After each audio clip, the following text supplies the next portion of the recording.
Thank you. Good morning, everyone. Thank you for joining us. It happens to be May 29th, 2024. Please join us for the Pledge of Allegiance. I pledge allegiance to the flag of the United States of America and to the republic for which it stands, one nation under God, indivisible, with liberty and justice for all. There we go. We're all going at a different pace. Now we do have our citizen input. Carl Shoemaker. And Commissioner Chang is attending online. Good morning, I'm Carl Shoemaker. I live in Bend. Project 2025, the Heritage Foundation's Rosemary's Baby. The president will need to decide expeditiously how to handle any major ongoing litigation or other pending matters that might present a challenge to his agenda. That's about page 28. This is the Republican Party's main long-term goal: to sweep aside all of the litigation that is going on against Trump today. The Republican Party wants to install a permanent king in power in the United States, and then he will pass it along to his children. The United States rebelled against this long in the past and won. The Republican Party of the United States wants to take all of that away. That is what they have been working toward for decades. The people that didn't vote in 2016 are the ones who elected Trump to power. That is why I say vote or lose. It looks like they're going to succeed if people don't vote in the upcoming November 2024 election. Thank you. Oh, thank you, Carl. Thank you. Charles Bear. Good morning.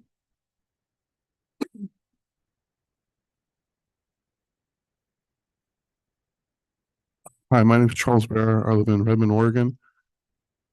I want to talk about the Oregon state government. I think that the Oregon state government, as we move into the future, is going to increase its presence online. And I think that's a good thing. And I think that it would be a good idea for Oregonians to participate and contribute to this. And I think that the Oregon state government should encourage Oregonians to help increase the Oregon state government presence online in a global way by helping the Oregon state government create things like its own crypto, its own AI, its own social platform, its own social media, its own wiki page, things like this. The Oregon state government has always been a world leader in progressive politics. And now, more than ever, the world needs the leadership of the Oregon state government. And I think that this will cost no tax dollars because it can be completely done with volunteer work and private donations. And it can be completely transparent. And I think that would be a great idea. And thank you very much. Thank you. Thank you, Charles. We do have a note here from Bruce. It just happens that that agenda item is on, it's on item, let's see, it's on our agenda today, the item you want to speak on. But the good news is you did give documents, copies for all the commissioners with your letters. So hopefully, if you need to, you can come back next week and testify, but that's for Bruce. So thank you for sending that in. Are there any raised hands online? No one's here today? The last Wednesday of May. Okay. All right. Let's go then to the consent agenda. Move approval of the consent agenda. Second. Okay, is there any further discussion? Hearing none, there was one small transpo. I'll give that to you later. One little word. Okay, all in favor? Commissioner DeBonne, Aye. Commissioner Chang. Yes. Okay, and the chair votes yes. So now let's go to a very important item number 6. The Bicycle and Pedestrian Advisory Committee 23-24 Annual Report and Safe Sidewalk Awards. Tanya.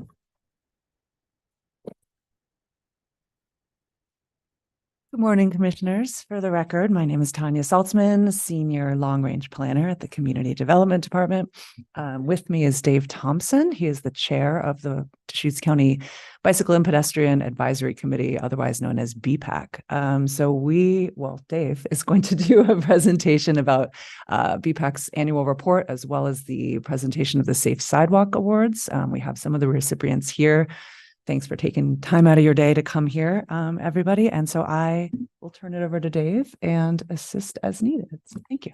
Thank you, Tanya. Good morning, Commissioners. Thanks for taking the time this morning to hear our update. As we've done in the past, we'd like to start by presenting the Deschutes County Safe Sidewalk Awards this morning. The BPAC initiated these awards back in it was 2008, 2006, maybe 2006, Yeah. according to your. Yeah. To recognize people who go above and beyond in keeping their sidewalks and their neighbors' sidewalks in a lot of cases cleared during our storm events in the winter. We just think it's a great way to highlight the need for safe transportation for people that walk in the event of snow.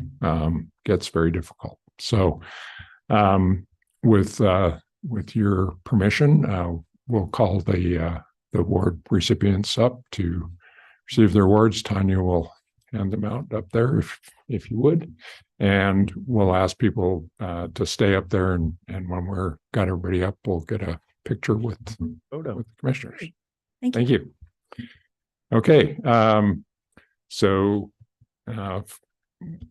I don't have a list of exactly who's here, so I'm just going to go through them all. First up is Brian Earls, who has the Shell Station and the Highlander Motel in La Pine. His nomination in part read that the owners have consistently maintained and cleared snow, debris, and garbage from their sidewalks year-round, making it easy for the folks in La Pine to walk to where they need to go. I don't see Brian here. Don't see Brian. And I want to acknowledge, he also took the stroke awareness cards when I was stopped at his gas station a couple of weeks ago and was going to give them out. So this month actually is stroke awareness. That's great. So thank you, Brian. He's definitely a great part of our community. The next nomination was for the Deschutes County Facilities Department.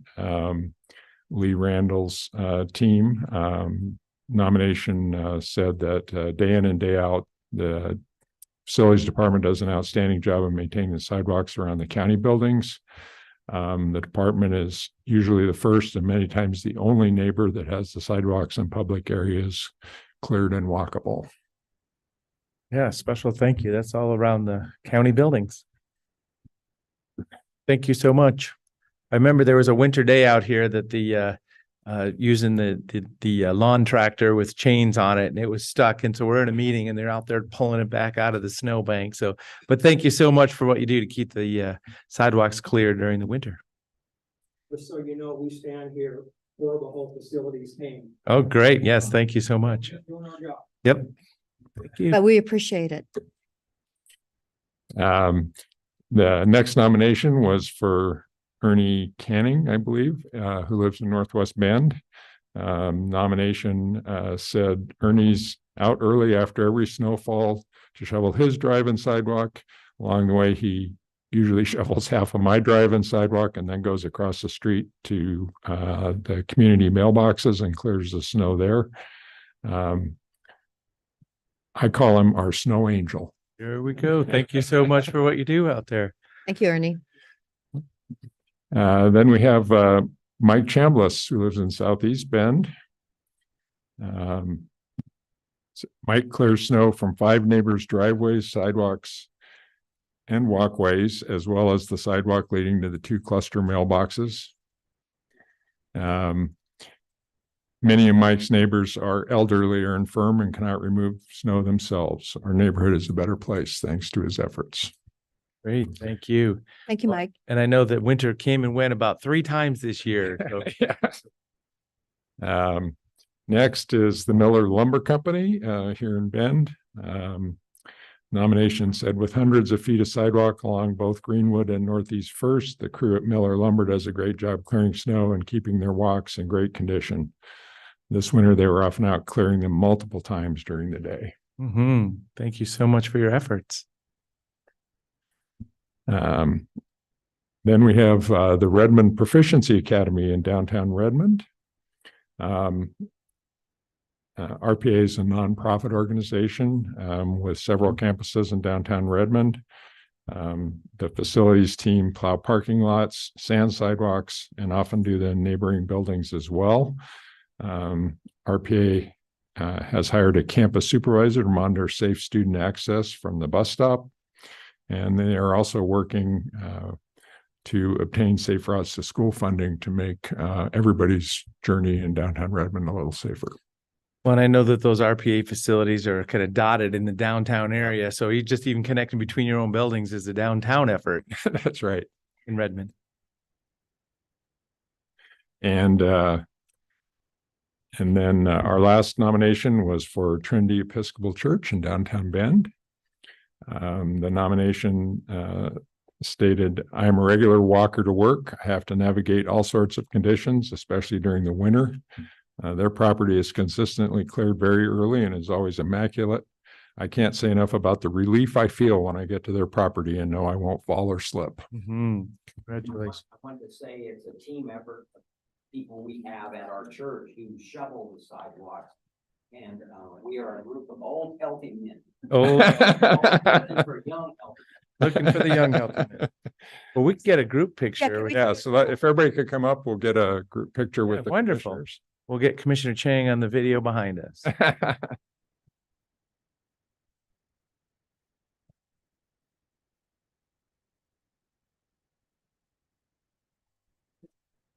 great. Thanks for your effort. Thank you so much. Thanks for representing everybody. Yes, yes, yes. There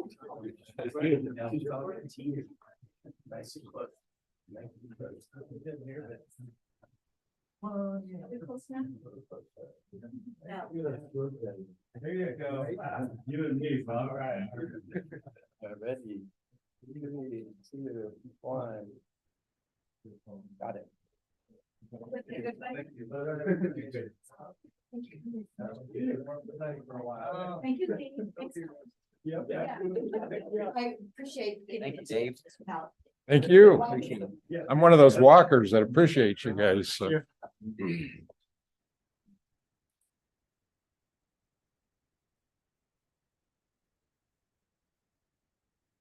That was a nice background you put up there, the logo and. Should have probably noted before they all left that we are still recruiting for one BPAC member. Recruiting for a BPAC member. That's You right. should have Yeah. said that first. Well, and then the rest of the report. Yep. Yes. This year we've kind of abbreviated the report a bit. We're going to focus on a few of the key items that BPAC's been working on and will be working on. And as always, certainly appreciate any questions you might have, and I'll do my best to answer them. So the first section that I wanted to talk about, and probably the one I'll spend the most time on, is e-bikes and what's now being called micromobility, which is all the other little electric devices like one wheels, e-scooters, and whatever else people can come up with to put a motor on. There's been a lot of activity around this in the past year. I'm sure the commissioners are aware of a lot of this, but just to recap, the legislature enacted Trenton's Law this year in response to the death of a e-bike rider here in Bend. It did not end up containing everything that Representative Levy had hoped. But it did adopt the same e-bike classification system that 36 other states use. So Oregon now classifies e-bikes as either class 1, which are limited to 20 miles an hour and require that you pedal. Class 2, which are also limited to 20 miles an hour, but allow a throttle, so you don't have to pedal. And class 3, which are limited to 28 miles an hour and our pedal assist, also do not allow a throttle. So going forward, I think we're going to see more potential rules enacted that will distinguish based on that class of e-bike, where they're allowed to ride, who's allowed to ride them, and that kind of thing. The legislation did not change Oregon's current law that says that you must be 16 years old to ride an e-bike, and you may not ride an e-bike on sidewalks. There was another bill to create a task force to lay the groundwork for more legislation once we understand the problem better. That did not make it through the legislature in the short session, but we expect something similar will be introduced in the next session. And so we'll all be keeping an eye out to see what happens going forward with that. On a different front, the Deschutes National Forest is currently undertaking an effort to determine if they are going to allow class 1 e-bikes on some of their trails. And this is, different than e-bikes for transportation, but it has a lot of the same, diverse opinions about about what's good and what's not good. But again, there's a case where they're looking at allowing class 1 e-bikes. So there would be a differentiation based on the class. One question then. Yeah. So are they prohibited specifically at this time? Yes. In the National Forest, e-bikes are only allowed on roads that are open to motorized vehicles. They're not allowed on any trails or anything else that's closed to motorized vehicles. The BLM has similar rules at this time, although their local management has somewhat greater discretion in terms of what they can allow. Overall, really, I think what all this has brought out is there's no community consensus at this point on what really will work best for e-bikes in terms of rules. There are a lot of people on the side of, hey, e-bikes are great. They allow transportation options we don't have. They allow kids to get to school without their parents having to drive them. And then on the flip side, there's a lot of people saying, hey, there's a lot of risk here.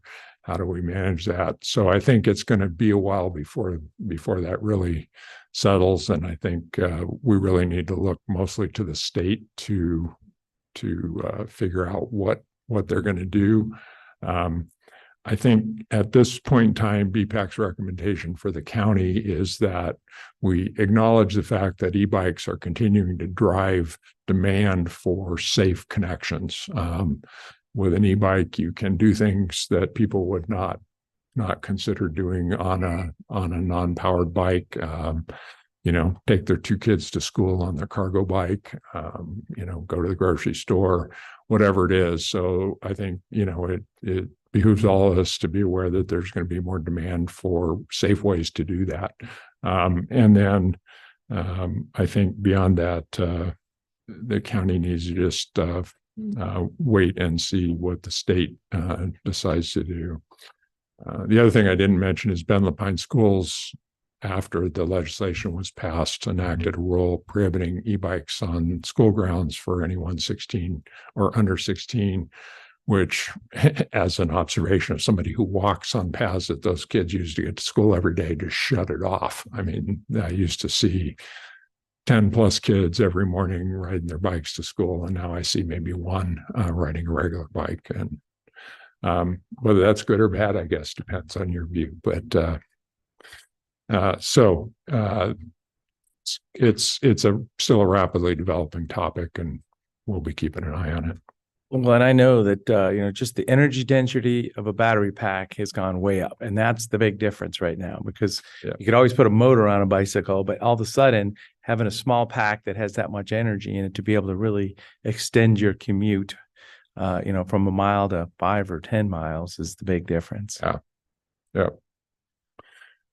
Okay, so some other shorter items. We did hold our annual Central Oregon Bicycle and Pedestrian Summit in Sun River last fall. We had about 40 people in attendance, even though it turned out to be kind of an icy drive from Bend that morning. And we topics that we covered included community connections, including specifically those between Sun River, Bend, and Lapine that are all kind of being worked on. Representative Levy attended and talked about her at that point pending legislation. And we had a roundtable with bicycle commuters talking about their experiences riding to work. And we also talked a bit about ADA access in path design. E-mobility is also benefiting more and more people who otherwise have mobility issues, including, as we've seen recently, even people who are now able to ride trails on adaptive bikes that are battery powered and are allowed on National Forest trails because they're for disabled use. So, I have transportation system plan update on here. I am not going to go into detail. I'm sure you've heard as much as you need to hear about that. I will just say that, VPAC really started working on this community connections idea in 2019. And it's, we're very excited that the new transportation system plan includes those connections and language supporting the ideas behind it. And we think that's going to be a great foundation going forward to help get projects actually funded and on the ground. So, and then that kind of transitioning into projects that are currently in progress, community connections wise, the Bend to Lava Butte path is still in progress. I see ODOT has now updated the planned construction to 2025. I think this was originally, they got the planning grant for that, I think in 2017. So transportation things take a long time. Oh, well, look at our Terrebonne project. It was in 2017 also. Yeah, Yes. exactly. So Patience is a virtue. yeah, being a planner, requires a lot of patience, I guess, because it takes a long time. The Lava Butte to Lapine connection has undergone an initial feasibility study with 3 proposed alternatives. ODOT's the lead on that, and they're expecting to announce a preferred alternative sometime this year, and then it'll move into public comment and further review. And finally, ODOT is kicking off a project, I believe in June, to develop a Sisters Redmond Bend active transportation plan that would kind of lay the planning foundation for potential connections between all 3 cities. BPAC is definitely looking forward to being involved in that process, and I'm sure lots of other agencies around the county will be involved as well. That is my presentation for this morning. If you have any Dave, you might questions. want to mention that you are looking for a member of your board. Yes, we are. We actually have 2 positions open at the moment. The Lapine position has actually been open for almost 2 years now, but we actually do have a candidate. So we're hoping to get that filled and get some representation from Lapine on the committee for sure. And we do have one open at-large position. It's been advertised, and the position applications closed, I believe, on the 3rd. So need to get your application in if you are interested in that, and we'll be conducting interviews and making recommendation from there. So for Southern Deschutes County, the Newberry Regional Partnership is kind of the visioning project that's happening. And a lot of people are paying attention to that. So I'm just thinking there may be an opportunity just to either inject an update or even ask for some floor time in a community meeting in the near future, just to explain, especially with the community connections that you're talking about. So it's just one of those topics that could fly through and get a bunch of people up to speed on what we're talking about. Newberry Regional Partnership visioning exercise. Thank you for that. You're welcome. Wonderful. Thank you so much. And thank you for your service leading the group. It's always nice to see you in person and not always on Zoom. Yeah, great to see you. Thank you, Commissioner. You. One quick shout out. We also have another member who's here in attendance, Dave Roth, right there. Hello. And just as the staff liaison to BPAC, I just want to thank all of them. You guys all work tremendously hard. We meet monthly. It's a fantastic group of people who are really engaged in all different aspects of bike ped. Some people are very technical. Some people are parents. It's a wonderful group, and they just put in a lot of hard work, and I really appreciate it. So thank you. Thank you, Tanya. Thank you. Thank you, Tanya. Okay, let's go to item number 7 then. I see Holly in the room.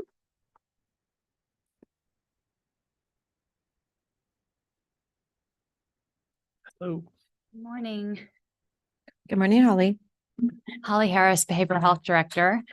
And I'm here with you for a couple items, or 3 on the agenda, the next 3 items on the agenda, but I'll start with the first one. I'm here today for this one to request approval to accept the Oregon Health Authority Senate Bill 5525 funding.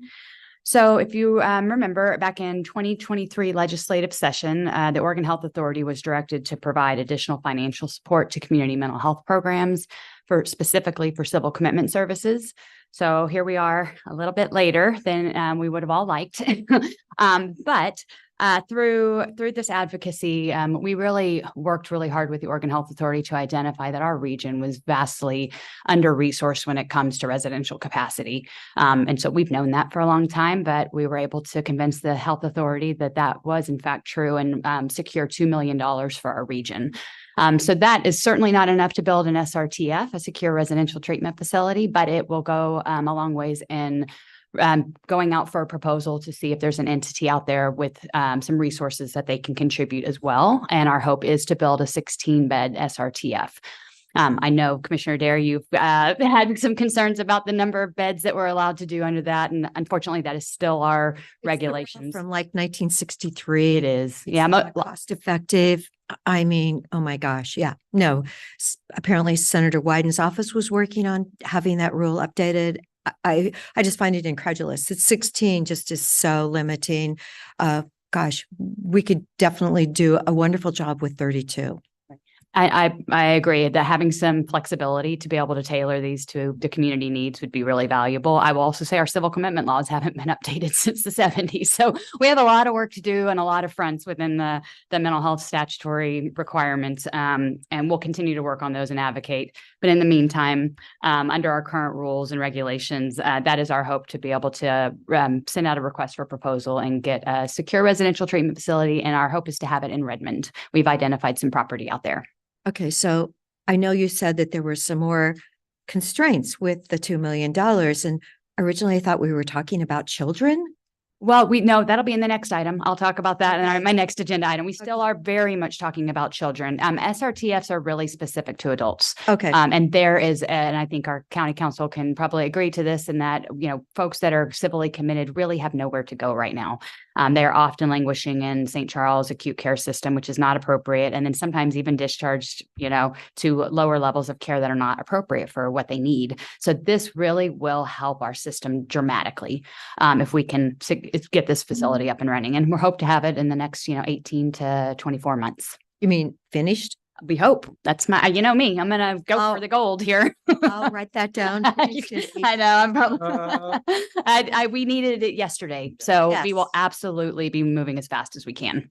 Definitely. Yeah, we did need it yesterday. I think in what was it, 2014, they closed Pendleton State Hospital. Apparently there's some small little, maybe 16-bed facility there, but it definitely served a need, and it did a great job from what I've heard. So if we could add it here, yes, please. It would be. And, and not having access to the Oregon State Hospital in the way that we need to is really putting pressure on local communities. This type of capacity adding will help relieve that pressure. So Deschutes Recovery Center at our public safety campus is a facility like this, correct? Exactly. We're yes. adding a second one in Second Central Oregon. And hope to have it in Redmond because it will be a regional effort. Okay, wonderful. Thank you. So let's see, any further discussion? I'll just So Mr. Chang has his hand up. Yes, I wanted to ask, so Holly, when we were looking at a secure residential treatment facility proposal a few years back, it was going to cost $14 million. And I'm looking at this $2 million number, and I'm wondering where the remainder of the funds are going to come from and whether those are secured or committed already. That's an excellent question. And you're right. $2 million is a drop in the bucket for what these cost, which was can often make them cost prohibitive. There is an organization that is interested in coming to our region that has resources of their own. We'll have to go through our procurement processes to, open it up to other entities that may also have resources to contribute. But I know of at least one that's interested in coming to our region that has the additional funding to finish it out. And I think, with entities like the one we're talking with, they have a lot of internal, like they have their own contractors, their own architecture, they have their own general contractors, all of that stuff that can really add costs when you have to parse that out. So they're able to do them in a much more affordable way with their own internal resources, which is maybe the only way we're able to get there because we're not getting 14 million from the state to do this. Remember the facility in Hermiston, though? It was a brand new facility. It did sell for $5 million, and it was a 16-bed facility. I believe Community Solutions paid $5 million. I think they had like 4.5 million into it. So, remember those costs. And that was the only number, I believe, in our building department that went down. The building cost went down 1%. So, if it were up to me, we'd do this for 2 million and be able to build ourselves. But this seems to be the reality of who's willing to come into our area and build these things for a reasonable cost. And it's been tricky. Right. So, So- well, other so- things are slowing down. So Yeah. I would think that the bidding would be more competitive at this time. Let's hope. Yeah. So Holly, So do we need a this, motion? Commissioner Chang have another question? Sorry. so Holly, this private partner will both design, build, and operate this new facility? Yes, any partner that we go through the RFP process with will need to have resources to be able to do all of that, to operate it, design it, build it. And we will contribute the 2 million that we have towards their efforts because there is some startup time. It takes a year or two to sort of get the staffing under control. And so they eat some costs during that time. And this 2 million will really help set them up for success. And then hopefully they're able to work with the state on appropriate rates for operating the facility. Because right now our region, there's certain rates for more expensive areas, and Portland and other places like that get higher rates. So we're working for our region to be acknowledged as one of those more expensive areas as well now, because we're certainly seeing that. So I think the existing facility was built by Deschutes County proper, and there may even be debt associated with it still in one of our bonding packages. So we have done this before, and the need is acute. Just, acknowledging that history, the fact that we have leaned into this in the past, it's probably a balance of, local and state resources, and we're the local mental health authority. So a lot of moving parts there. Yes. I'll move approval to accept the Oregon Health Authority Senate Bill 5525 funding in the amount of $2 million. Second. Any further discussion? Commissioner DeBonne, Yes. Commissioner Chang, Yes. and the chair votes yes. So thank you, Holly. you. Now we have item number 8. Item number 8. Okay, that is myself again. I'm here today to request moving approval of chair signature of document 2024-400. This is an updated Oregon Health Authority grant agreement. So as you know, we received approximately 3.9 million. I think that was back in October of 2022. And the date on the grant at that time was ending April 1st, 2024. During that time, the state acknowledged that this is a lot of money to build residential capacity in our region, and it's really difficult to do that in a year's time frame. So thankfully, they were open. They actually originally extended the date to 2065. And I realize that is an enormous amount of time. The intent behind them extending it so long was really to not put arbitrary constraints on our ability to do a thoughtful, thorough projects with that amount of money in our area. So I appreciated the approach. They then came back and wanted to change that because they realized the contracting around that's going to be challenging.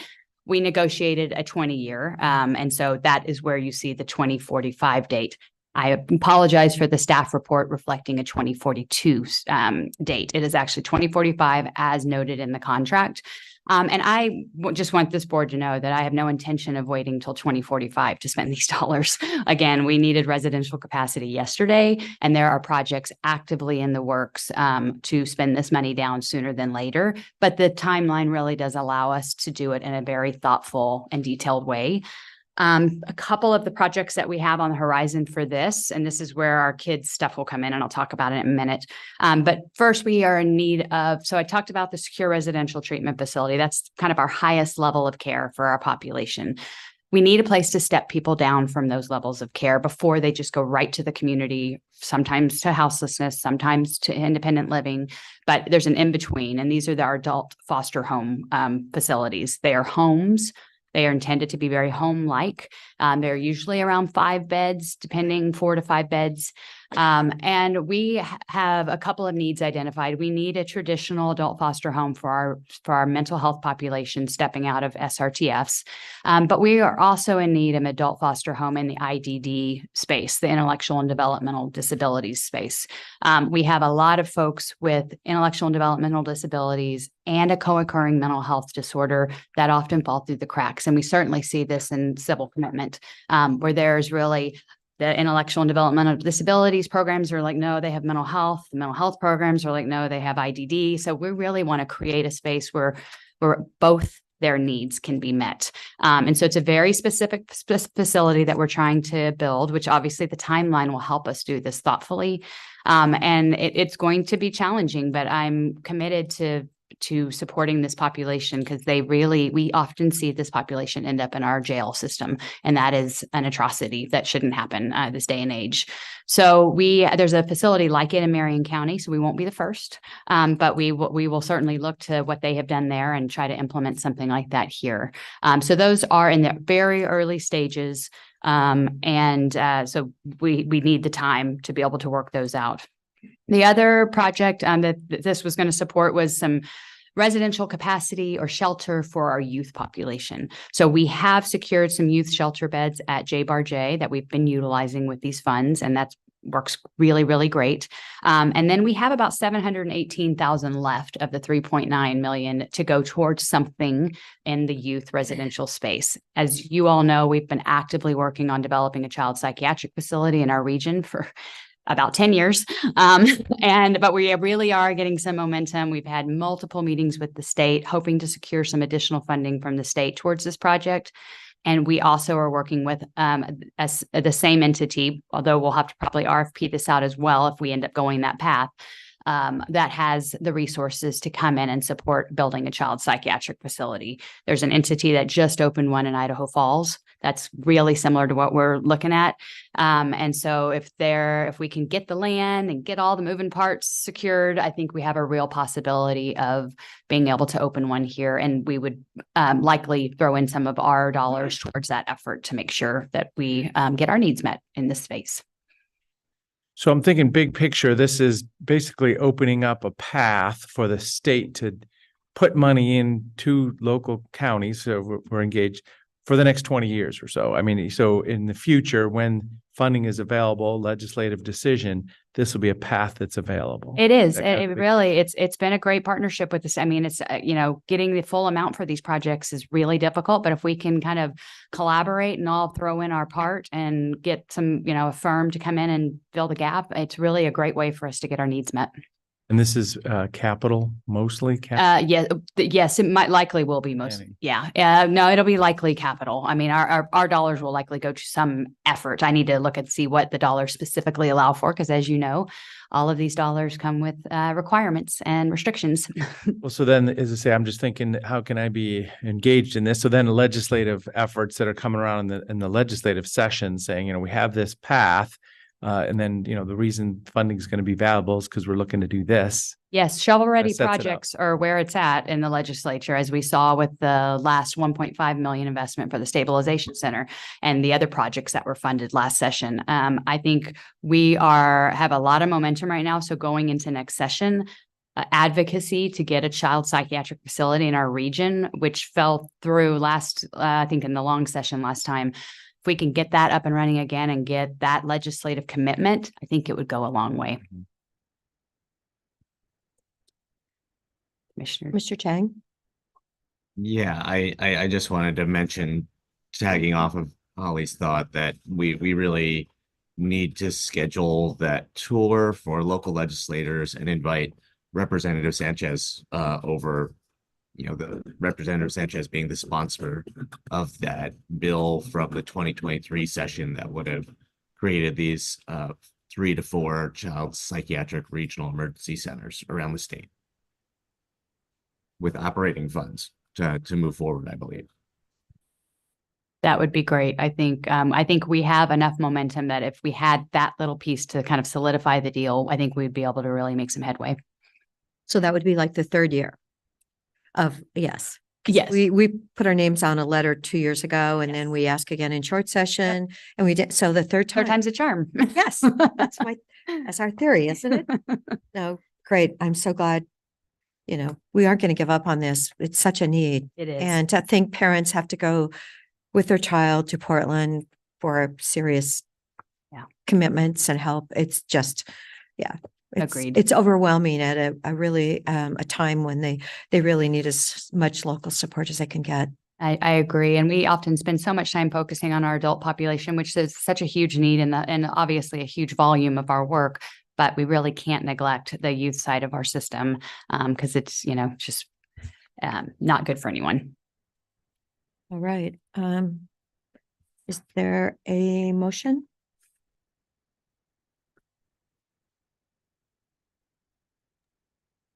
I can move approval of chair's signature of document number 2024-400 to amend an agreement accepting grant funding from the Oregon Health Authority for behavioral health housing.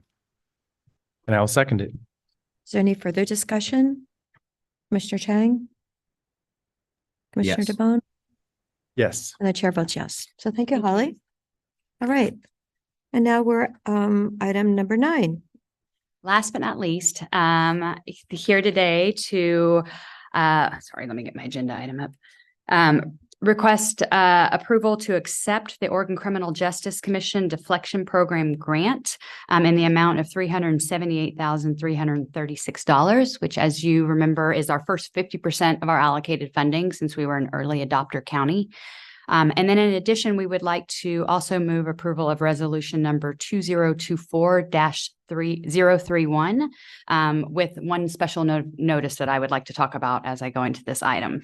So as you remember, when I came here to request approval to apply for the grant, at the time we had had a fast and furious group of people get together to really try to identify what we'd like to do locally. And we didn't have a lot of time to come up with an idea to get the application in and get the funding. So initially the group wanted this community mental health program to coordinate the effort, and we would have our behavioral health resource network providers, our burn providers, Ideal Options and Best Care be the responders to the scene when law enforcement encounters somebody who's now eligible for deflection. We've now had some more time to gather our thoughts. We were able to attend the symposium that was put on by or sponsored by the District Attorneys Association that really highlighted the Marion County LEAD, Law Enforcement Assisted Diversion Program. That's been around for years and years. It was a really compelling presentation. And I think our group really thought this is a model that works. Why are we making it more difficult on ourselves by trying to, create a different model? And we have a good enough we have solid partnerships in our county that wherever it lives, we're gonna collaborate and we're gonna make it work and we're gonna support people in getting into treatment. So after a really robust discussion, it was agreed that the sheriff's office would now actually take over the coordination of the deflection program, which will also include the FTE that was included in our original request. So I think the resolution, I'm not sure if it highlights that it was to be a health services FTE, but if we could make that amendment today and reflect that it'll be a sheriff's office FTE. I don't know if that's possible, but I'd look to legal to see. Is that possible? Yeah, the resolution doesn't specify. It just says a behavioral health specialist too. Great. So I'm assuming that classification would stay the same. Not necessarily at the sheriff's office. Okay, so then we would need to obviously change that. Okay. Can we make a note of that in the minutes or do we need to come back? Okay, great. I don't know what type of classification they are going to hire at the sheriff's office. In many cases in these coordinator roles, they are often ex-law enforcement. They sometimes are program coordinators. It can be a variety of classifications. So I don't know what they're going to end up doing. So if we need to do we need to do an amendment, you think? Okay. Sorry, Dan. I can see you back there. I would think that we would bring it back once we know what the classification is, especially if we're going to create a new classification. Right, the resolution does have the classification here, so I would imagine that we'll bring a second resolution at this point in time that's directed towards the sheriff's office for that specific position. Everything else about our initial applications as of right now is remaining the same. So still very much coordinated with our burn partners. We'll be very much at the table in the efforts that are happening and supporting this whole program. But it will be led and coordinated by the sheriff's office. And they will also be doing the long application. So given that deflection is really a county program, it would need your approval to have this change occur, to have it be over at the sheriff's office. And it was a group consensus effort to come to that conclusion. So can we move to accept the deflection program grant funding and then? Yes, just do the first. Yep. One, and then we'll have to come back next week. And the sheriff's office will likely be coming back to request approval to apply for the long application. I think that's part of the process. So. Okay. So this is just step, we're gonna have to. Well, it's good steps to here. know that if Marion County has a program that's actually working, Right. why recreate something else? Yes, the DA from Marion County's spouse actually is the sheriff or the police chief Yeah. in Blackview. So Yes. Been a great partner at the table on all this. And we agree. It felt like why reinvent the wheel? And it's not, you can always change your program over time if you feel like it needs to land somewhere else. So this was the best way to get it off the ground. Right. Well, thank you for all those meetings. Of course, happy to do it. So let's see. Do we have a motion then?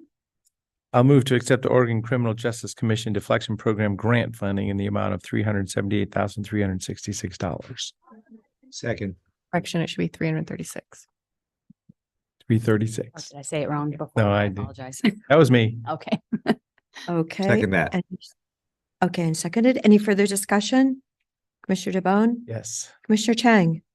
Yes. And the chair votes yes. So we will bring back the resolution at a later date, hopefully next week. So following up on this, Eastern Oregon counties, coalition of smaller Eastern Oregon counties. I was at a meeting recently and they said, well, they're offering this $150,000 as the first step into this. Some of the commissioners from the real small counties are like, what are we supposed to do with this? This isn't enough to do anything. So my request is, or if you have some feedback, what does it look like? Or what path would a small county go down to try to figure out the kind of the flow of what's happening around the state, making sure that they're up to speed. Because if they don't have the capacity and the history that we have with the stabilization center, we know we can plug in resources anywhere along the whole continuum here. Any thoughts along those lines, or is there a possibility of even just having a little powwow with some smaller counties to help kind of solidify the direction? Oh, sure. I mean, I think anybody's willing to help. I think we're all a little bit learning together. So Mhm. I think for the smaller counties, just some reassurance that they're not the only ones who kind of aren't 100% sure about all of this. And we're going to be developing our programs a little differently across the state. Some are going to all do the Marion County model, but there's going to be other models out there that develop too that I think will be good. I think $150,000 is tricky. Do you got it? And one-time funding, we don't know the future of this funding. So I can understand their hesitancy, especially in a small community where hiring may be even more challenging. And I would say to get an FTE, you could probably get an FTE with 150,000, which is sort of how the floor funding kind of came to be, is like, is it enough to get an FTE to help just coordinate the efforts? And you start small. That's what we learned from the Marion County model. Start small. Don't try to take on the entire county necessarily or the entire range of crimes. Like, start small, get your program solidified, and you can always grow from there. So how about, maybe there's a meeting to have, just a Zoom meeting with some of the folks to kind of get a little bit coordinated in the near future. Yeah, Would be you happy to- available? Yeah, okay, that's kind of what I'm thinking. Okay, thank you. And then Holly, did you hear Captain Schultz the other day? They did an analysis of every person that was in the jail with substance Yes. use, mental illness, and it ended up that 92% of them fit one of those three or more Yes. categories. I mentioned that. I had said, I think you were at the meeting when I had said he thought it was 80%, but then and I said that at a meeting 2 months ago and everyone kind of looked at me like, really? You know, it was a state AOC meeting. And then when they actually did the analysis, it was even higher than that. So thank goodness this program is starting and, you know, I'm hoping that we can do great things. I am too. Thank you. Commissioner Chang, did you have a question? Oh, Yeah, I you can't- went on to mute. Okay. Oh, wait. I just wanted to ask about kind of ongoing point person role for this deflection initiative. You know, Holly, I would anticipate that when someone is hired at the sheriff's office, that would be the person who will be, you know, coming to us and talking about the program. That would be a great person to point other counties to if they have questions about, you know, what we're doing here in Deschutes County, because you know, everyone who, you know, current staff at the sheriff's office and at behavioral health are busy with a lot of other things.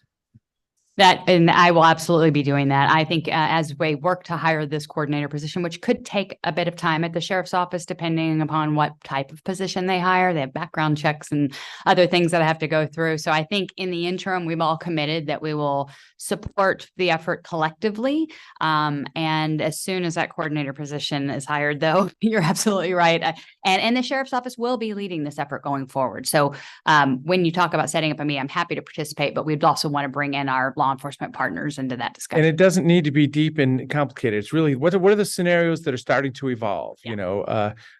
You know, step 1, 2, 3, getting into this, and then how do people get out of it? So it's just the high level. Yeah, that works. And I appreciate that, Commissioner Chang. We will absolutely, the sheriff's office will be coming before you coming forward. So you won't We'll be quite talking see about this quite as much of me. many times. Yep. Thank Great. you. I appreciate your time today. Thank you. Thank you, Holly. Item number 10.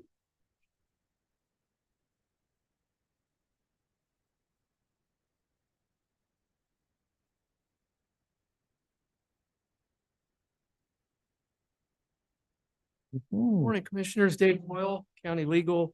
This is the time set for a public hearing to consider amendments to Deschutes County Code 8.35 weed control.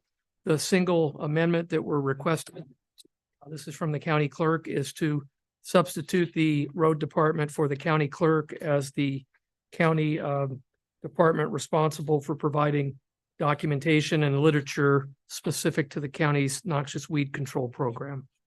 This grew out of an internal audit wherein the internal auditor indicated that the clerk was not providing that service. And the clerk is asked to have the code cleaned up so that he can clear that audit finding. When we mentioned department in here, what's department? It's defined earlier in the code. It's the road department. Yeah, okay. I have a copy of the entire code if the commissioners are interested and want to see it. Okay, so we need to open a public hearing then? Yes, this would be the time to open the public hearing.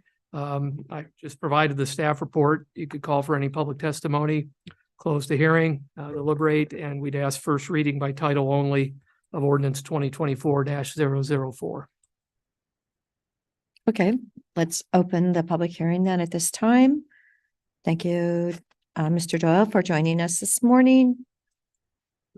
Is there anyone in the room that cares to testify on removing the clerk and changing it to the road department being in charge of noxious weeds? Anyone in the room? Is there anyone online? Okay, so since there is no one online or in the room, we will then close the public hearing and begin our deliberations. Just interesting note, I have been a operator of farm machinery and saw firsthand that, like, especially with a baler, when you're out there baling, the grass seed, the residue, it just loads up and everything. And I found the best way to clear it out is just a compressor with air so you can clean it out at the field before you move it. But I have been in this spot personally. Yeah, the noxious weed program Yeah. is the county forester and the road department, essentially between the two of them, are the ones that manage the program. And for whatever reason, the county code indicated that the clerk would provide literature, and that just doesn't happen. And so that's the single for this amendment today. Yeah. Well, and noxious weeds is different than just residue from a field too. So, I mean, there's a few scenarios in here, but as I say, cleaning your equipment before you move in between fields really kind of does matter. Oh, yes, and don't forget the Fire Free. I think it starts maybe today for sisters, some of the outlying areas. So that's where you can go and take all your weeds. So on the deliberations, I do support this change. Okay, Commissioner Chang? Yeah, I also support this change. Noxious weed control efforts are an extremely important part of county work, but the clerk's office doesn't really have a role in this, so we should tidy this up. Okay, great. Let's see, and I'm also in agreement. Do we need a motion then? Yes, it would be first reading title only of ordinance number 2024-004. Okay, great. Someone would like to make that motion? So moved. It's been moved. Is there a second? Second. Okay, is there any further discussion? Commissioner DeBonne, Yes. Commissioner Chang, Yes. and the chair votes yes by title only, first reading, an ordinance amending title 8.35 weed control of the Deschutes County Code and its ordinance number 2024-004. Thank you, commissioners. And you will be In 2 or 3 weeks. 2 or 3.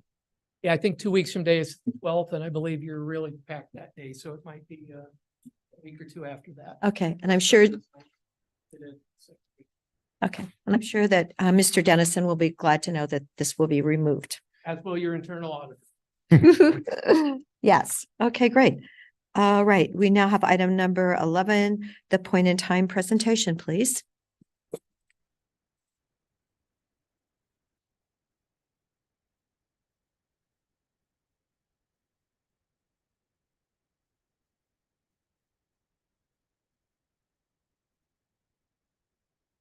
Morning, commissioners. Morning. Can you hear me okay? I don't know, maybe okay. a little louder. Eliza Wilson, she, her pronouns, and I'm with the local Continuum of Care, the Homeless Leadership Coalition. And I'm here mostly to answer questions if you have them about the presentation. Okay, great. Yeah, good morning. Thank you for taking time to carve out from this. Ben, do you want to introduce yourself for the record, please? Yeah.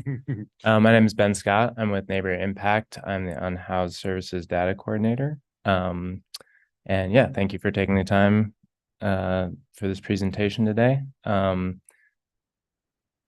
Okay, the presentation is on the screen. To get started, I just wanted to give a little context about what the PID count is, and then I'll get into a little bit of the methodology, continue on to some of the full continuum of care statistics, and then get into Deschutes County specific numbers. So the point in time count is a snapshot of homelessness in a region. It's held during the last 10 days in January annually. This is a HUD mandated count, and it just gives a snapshot for HUD to look at, to base, just to track what's happening in the region for homelessness. So for 2024, the night of the pit was January 23rd.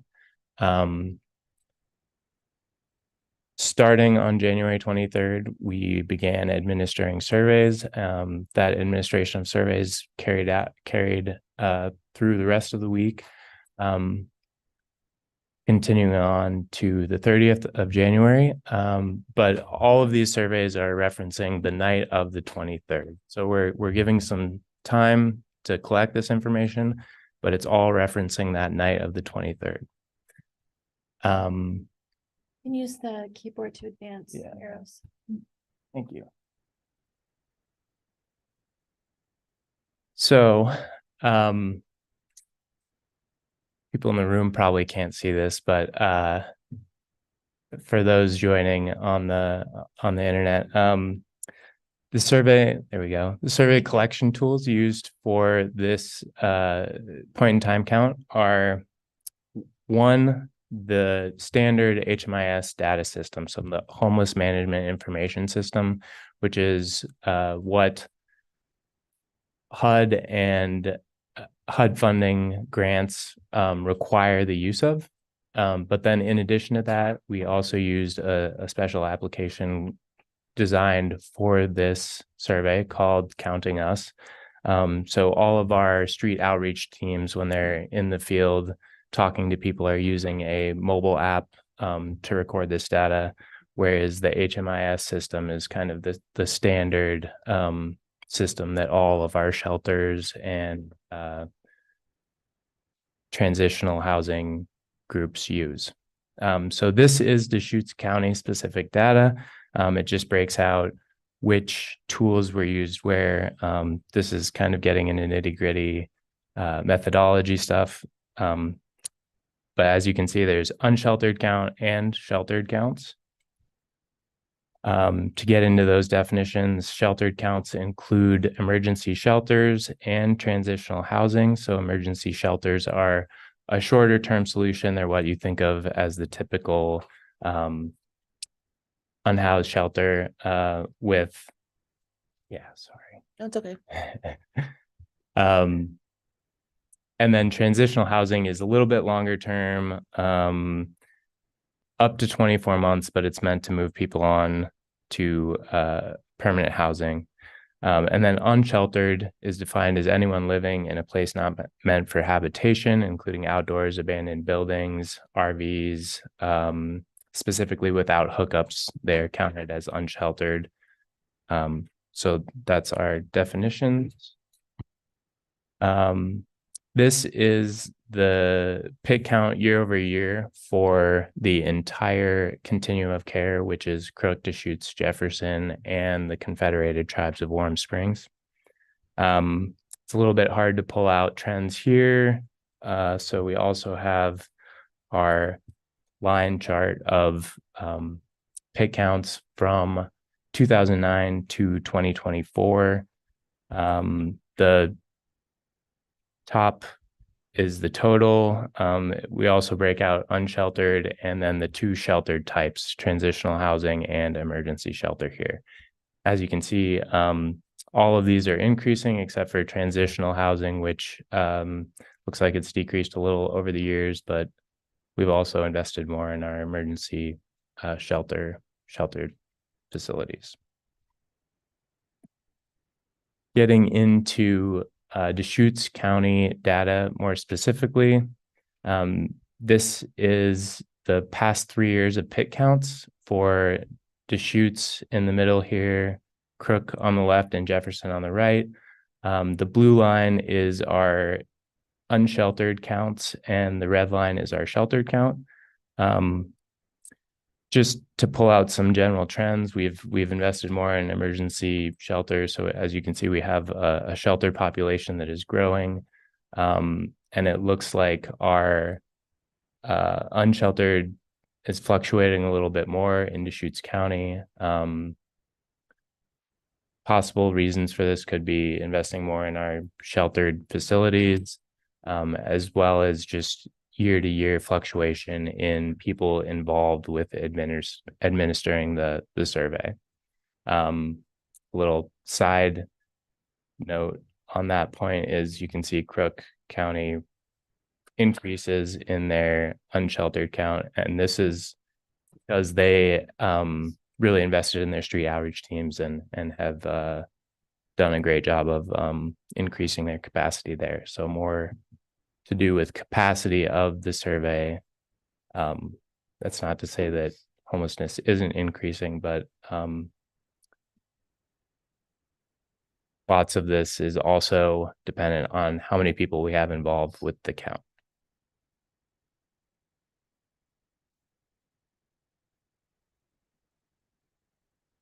So this slide is a breakout of cities over the past 3 years for this is the PIC count, both sheltered and unsheltered. And it just gives you an idea of kind of where the different cities within Deschutes County are. At the top here, it's obviously Bend.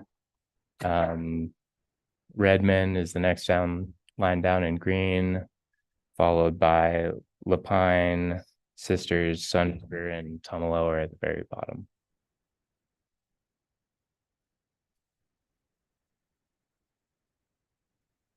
Here we have our gender distribution. The different colors within the bar chart indicate whether they're sheltered, emergency shelter, transitional housing, or unsheltered.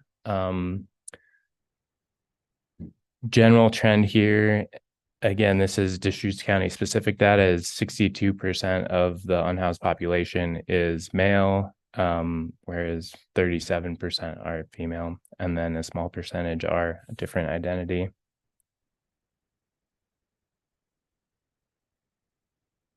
Here we have our age distribution, kind of a similar graph to the gender distribution. The color bars indicate what type of count they are, whether it's sheltered, unsheltered, or and then that emergency transitional housing difference. And I think, thank you for having over 65 then. Yeah. Yeah, I Yeah, know. that- Were we missing that last month Yeah, or yeah. something? Yes, I'm going Yeah. like, yeah, where, okay. Thanks, Ben. Can I ask about a question about this age distribution?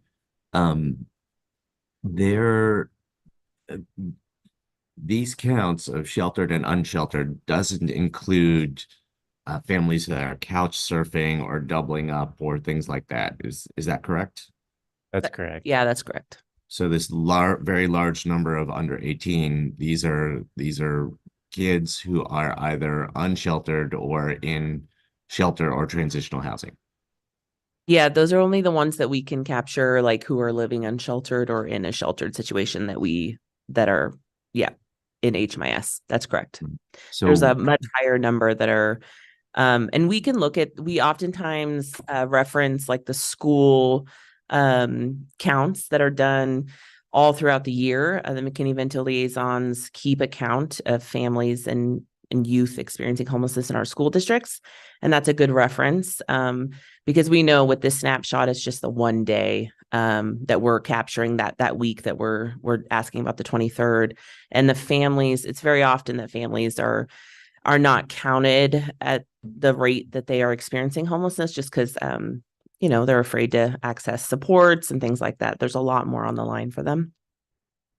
But the school counts, those do try to capture families that are doubling up or couch surfing, things like that.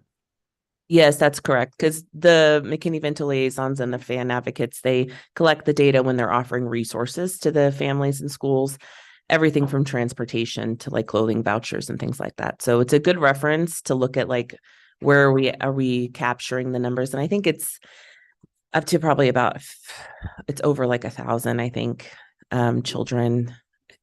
I just did a report on it. I can send it to you, Commissioner Chang.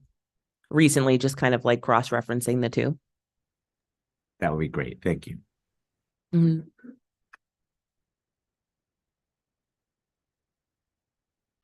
Okay, so on the left on this slide, we have the actual numbers that are visualized in that last slide for the distribution across ages. And then on the right, I wanted to have a comparison of the PIT count age, special age groups, so under 18, And the 18 To to 64. 64, yeah. Yes. sorry. Okay. And then 65 plus. And then the third column over is the actual population percentage within Deschutes County. So we do see, roughly 14% of the unhoused people in the count this year were under 18, relative to the Deschutes County population at 18.7%. And then again, that 65 plus is 5%, where the overall population is 20. So they are underrepresented within the homeless population, but these populations under 18 and 65 plus are important to track because we know that children, people under age of 18 are especially vulnerable and will lead to poor outcomes. And then 65 plus, that's a very vulnerable demographic to be living unhoused. So we're paying special attention to those. This might be a great moment just to tell the community that if you do have you're feeling the pressure of inflation, there is a opportunity to apply for deferral of your property taxes. It would have to be paid back when you do sell the property, but you can sign up. It wouldn't be, I believe, applicable till next year, but it's a 6% interest. And I just think some of the people in the community may need another way to actually stay in their home. So something that is available for next year's. Thank you for that. Move on to the race breakdown. So within the PIT, we have, so again, this third column is the percentage of the unhoused population within the PIT count. The column to the right includes ACS. ACS is American Community Survey. It's essentially a type of kind of census to get demographics for counties. So this compares the racial breakdown of the PIT with the overall population of Deschutes County. And what we see here is underrepresentation in Asian and white races and an overrepresentation within the American Indian, Alaskan Native and Indigenous, Black and African American, Hispanic and Latino, and then multiracial categories.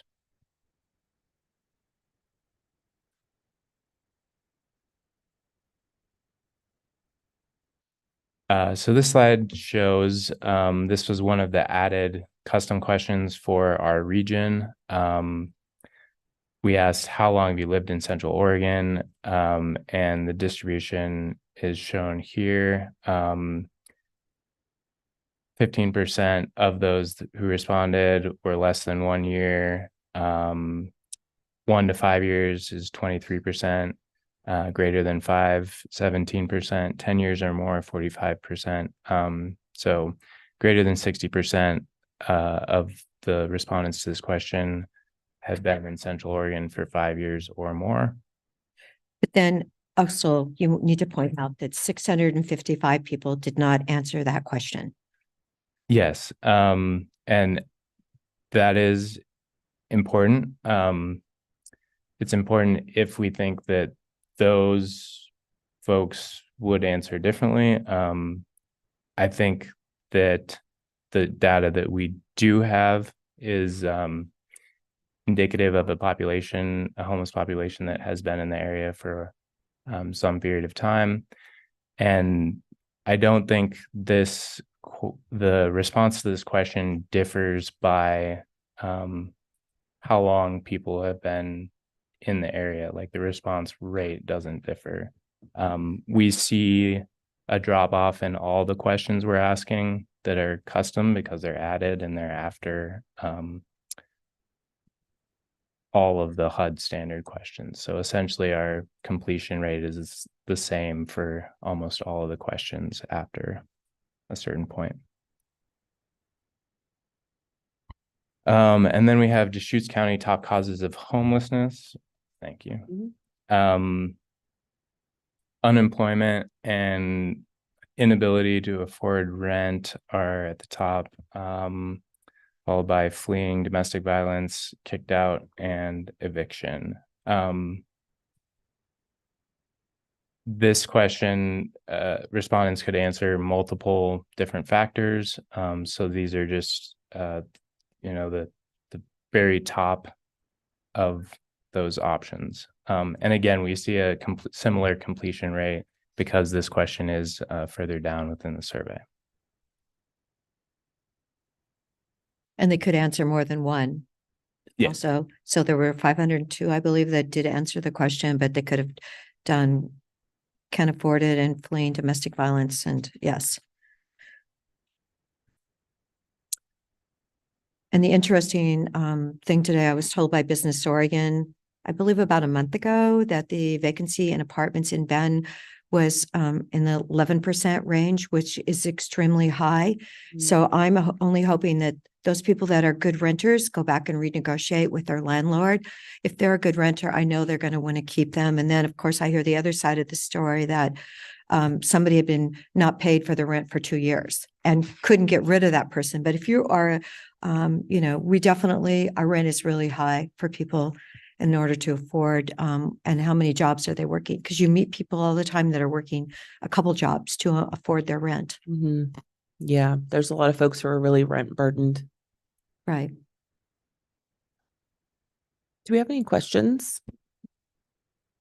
Is this, is the national kind of reporting finalized at this point in time too? So this is Central Oregon numbers, is national HUD reporting? It is not. That will come out generally in the fall. So kind of the sequence is we do the pit in January. We have submitted ours to HUD as of last month, the end of the month, and then that goes off to HUD and takes a little bit to. So this is the local reporting that Yeah, has and been then sent to HUD. They prepare the report that they then submit to Congress, like report to Congress, and that usually happens in December. So it should come out, as you said, like in the fall, late fall, and then they report it to Congress. And then Ben, are you part of the HLC, being a Neighbor Impact employee? So Neighbor Impact is the lead agency, is the HMIS lead. COIC is the lead applicant. So we support the HLC, but I don't vote on behalf of Neighbor Impact or anything like that. Neighbor Impact institutionally is part of the HLC, but I'm not a voting part of that. There's the data. We're like the staff. Got it. Okay. Very important staff. Are there any kind of action items or proposed actions that the HLC has been advocating for that the community hasn't been able to do? I mean, any thoughts along those lines? Because it's like we're kind of gridlocked by a couple things these days. But what are the action items that you would want to tout? Yeah, I think that the community has focused. We've all partnered really well to focus on expanding shelter in the region, expanding outreach, and with the EO funds, we've been able to do a lot of those things. I think that moving more towards with the EO funds and then maybe looking at other ways that we can strategically work on adding housing. You guys, that's not a, novel idea, but I think that folks adding housing that's, low income housing, just because we need to be able to move people out of shelter into housing. Otherwise, there'll just be that bottleneck there, and we won't see the decrease in homelessness, just because there's more people entering the system, more people becoming homeless than leaving. Just the lack of affordable or low income housing in the region. And we all know that. Preaching to the choir. Yeah. It may be selfish to point this out, but I think investment in the routine data systems, there are a lot of limitations to the pit count, and it being a one-time snapshot, it makes it difficult to kind of steer policy. You know, you wouldn't want to make decisions from just a one night a year look at everything. And so looking at increasing our investment in that routine system of data, that HMIS system, and supporting that, again, selfish because that's my role, but yeah. Well, I think the more we can stand up that work, the more we can be transparent with the community and with you all, so that we can understand what the true issue is, you know, so. And having better statistics throughout the year rather than this being a one-time thing where we pull together a presentation for you all. Okay. Commissioner Chang. Commissioner Chang, you've got your hand up? Yeah, this has all basically been covered already, but I wanted to just say that I was very heartened to see I was very heartened to see total numbers decline for the communities of Redmond and Bend, and I would attribute that to, and I've been, had this confirmed by a number of homeless service providers in the community. I would attribute that to the investments in shelter and transitional housing that we've seen, and also to the supportive services that have been stood up to help people navigate their way out of homelessness. And I do think that the lack of low-income housing, the scarcity of low-income housing, is one of the things that's holding us back from seeing even greater declines in numbers. And I wanted to ask our guest presenters if they had any perspective on that specific question. If we had more low-income housing available, how much faster could we be moving people out of homelessness, and how what might be see in terms of our numbers changing in response to that? I mean, I think that's a hard question to answer, just because we haven't had enough, but I can, just thinking about when we got a significant number of EHCV vouchers, so emergency housing choice vouchers, and we really worked at that time. We were able to work with partners to get people. So we had an ability to pay for housing, and we quickly housed, I think, 98 people who were experiencing homelessness at that time. And so I think that when we do have the resources available, so I suspect if we did have that low income housing available, that partners, because they're existing partners, would be able to house a significant number of people. We also have to think about making sure that we have the supportive services to keep people housed as well. I think the majority of the people experiencing homelessness in the region want to be in housing. And I think that that's like a really misunderstanding sometimes, that people think that, it's a choice, or it's maybe just out of reach. So I suspect that we could be very successful at it if we had the ability to house people. Thank you. Mm-hmm. When are we going to get then more housing vouchers in order to actually work with the vacancies in apartments that I've heard some vacancies have been going on for quite some time? And we know that there's up to like 1,500 more apartments that are going to come into the system. So when do those happen? Yeah, I think, well, there's a couple issues with that. There's the vouchers that we receive from the federal government oftentimes have like rent limits, and the available housing locally is just way above the limit.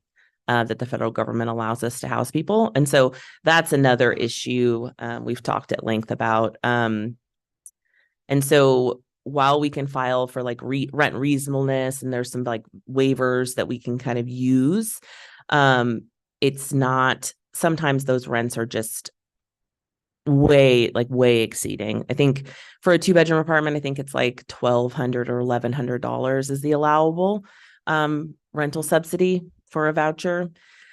I think in Bend, and there just really isn't anything at that rate available unless it's the low income or like an Epic property. Right, And the Epic properties. the Epic properties, and we know that those are at about a year wait list or 2 years wait list. I think they purged the list. I think they said every year when we heard from them at the CHRO. Right. And so it's just kind of like a compounding issue. I do think though that if we were able to have more properties that were in that range of rent amount, then maybe Housing Works could apply for more vouchers. I think they get a set number that kind of increases every year.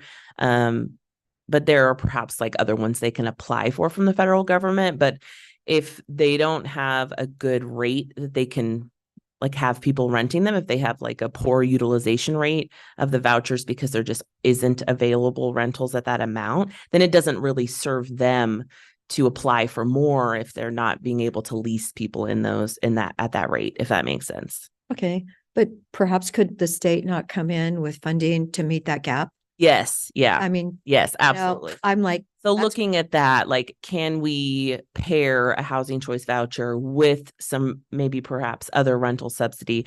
And I know that COIC has been working closely with the state on like, what are some like kind of out of the box things that we can do to kind of try to meet people? Absolutely. yes, out of the box, because of our situation, and actually, it seems like they need the services.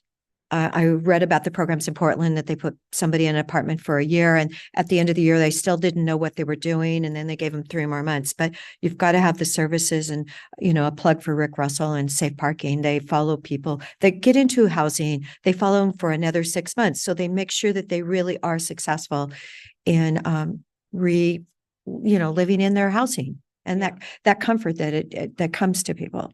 And making sure that we're not placing people in housing that they won't be able to afford after. Right. The subsidy. Yes, because you see the signs now, 2 months free rent, but if your rent is still $2,500 at the end of the 14 months, that doesn't help.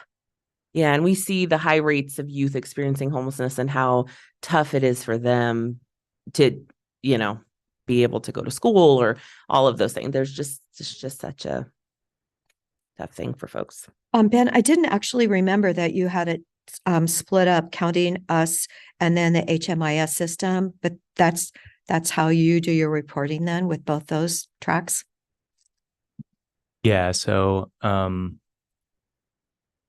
facilities that are already using HMIS, we're not asking them to like administer another survey. We let them use the standard surveillance system. So I'm pulling out of that system and combining with data from the Counting Us application, which is used for the unsheltered count. And then there are some shelter facilities that aren't required to use HMIS by funding. So they also have the option to use the Counting Us app. So it's really kind of pulling all that together from different sources. Great. Mr. Chang.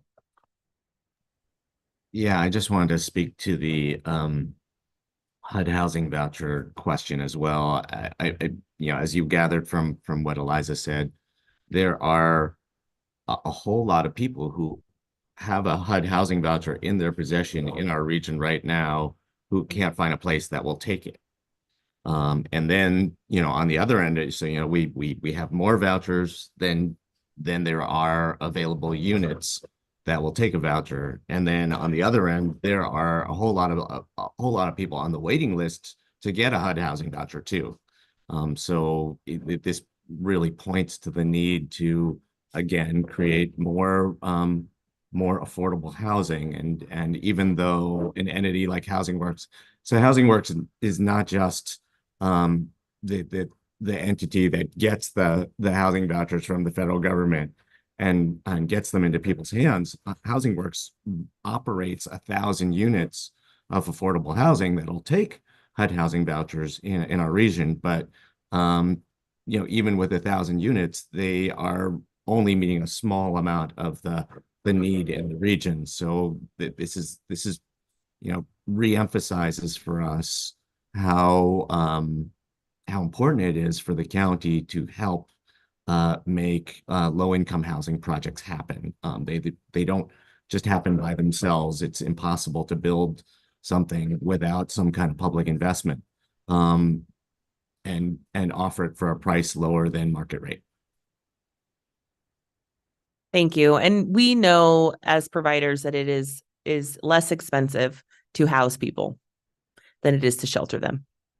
It costs more money to shelter somebody than it does to house them, even with supportive services. Wonderful. Any other questions? No questions. Thank you for joining us today. Thank you for sharing. Thank you. And we will see you on this 20th of June. Okay, let's go to item number 12. Nathaniel?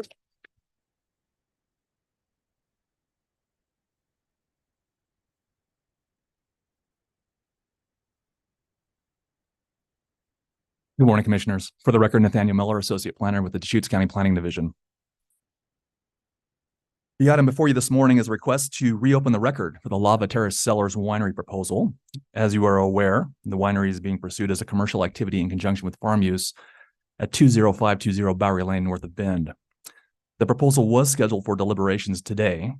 However, we received a request to reopen the record last week from the applicant, so deliberations are currently on hold. As for the request before you, the board is granted authority to reopen the record pursuant to Deschutes County Code 2224-160 sub A. The applicant is asking that the record be reopened to submit additional information to address issues raised in the public hearing on April 10th of 2024. Staff would just like to note at this time that the actual request includes a number of different things. As far as what we are asking the board to do today is to make a decision on whether or not they want to reopen the record. The request includes it includes a second hearing. It also includes an additional 7 and 7 and 7 after the hearing, the second hearing. To discuss these items, I would like to kind of turn to Deschutes County Legal Counsel to kind of walk you through what that means for you as the board in making these decisions. Good morning, Chair Adair, Commissioners, Stephanie Marshall, Senior Assistant Legal Counsel here at Deschutes County. Nathaniel, thank you for summarizing the request that is before you. There are various components. The first request being to whether the board wishes to reopen the record, because the record was closed by the board's decision at the end of the April 10th 2024, it was left open after the April 10, 2024 hearing. The hearing itself was closed. But since that time, the record is now closed. So if the board wishes to consider and grant the request to reopen the record, that can be addressed first, and then we can address the request to continue or essentially reopen the hearing. The hearing has been closed, and it's a little vague in the county code. Pardon me, I have really bad allergies today. Junipers. I'm just, my head is cloudy too. Anyway, So first, the board might wish to take up the request to reopen the record and have discussion around what that request, if the board wishes to grant that, what that request might look like. And then if that request is granted, or if it's not granted, it kind of forecloses the whole Everything question. else. Yes, exactly. So that would be council's suggestion here, is to first determine, because a reopening of the record can be done at the request of the applicant or on the board's own authority and discretion. So remember, there's just two of us involved with this this Yes. land use matter. Commissioner Chang had recused himself, so he's still online here. Just remembering it took me a moment. Oh, it's just the two of us on this topic. Right. And yeah, since the applicant is asking to open the record, I would support the fact that, that is the party asking. So I would conclude supporting that. And I agree with that decision. Now, do we need a vote I would- to do this? Yes. Of course we do. Is Okay, that- thank you. Thank you, Ms. Riley. So then do we need to get specific about what we're going to do here, or do we want to take that as a Well, vote by yes, itself? we could first exercise, the board could first exercise its authority to reopen the record. And then if that is approved, then we would go to what period of Just- time the record would be reopened. So yeah, I'll move to, reopen the record with the following discussion on the specifics. And I'll second the motion. Any further discussion? Commissioner DeBonne? Yes. And the chair votes yes. So, okay, so we've gotten that point. Gotten that point. Okay. So it is reopened. And so now the question will become whether the board wishes to set a specific date on which the written record will be closed. And that's almost a two-part, because it then, if the board's going to close the record on a certain date and then just hold a hearing then proceed to deliberations. So yeah, just for clarity, so, Yes. and there's in the memo here, it talks that there's no second hearing. This is the same process. By opening up this record, we're still from the oral to the written record. Now we open the written record again. Right. And that the code is silent on whether the board can reopen a hearing that has been concluded and closed. So our suggestion is that if the board were to exercise that discretion, which isn't clearly provided, the cautionary comment would be that that could create a procedural error. That being said, I don't know what the individual parties' positions are, other than the applicant would like to request that the board reopen the hearing and have another open hearing with proper notice, et cetera, on the matters in the extended record. And I'll turn it back over to Nate to chime in here as well. Yeah, just some things to consider, commissioners, is that if you do want to do a second public hearing and an additional 777 after that, that's one direction. Another possible direction is that you include a rebuttal phase and a applicant's final legal argument as part of the open record period, which would close it out. So it does give you a couple different pathways to choose from. You could reopen the record and then phase it out, and we can move straight to deliberations, or we could just have a new evidence and testimony phase and then move to schedule a second hearing and then an additional 777 after the second public hearing. So it's just two pathways.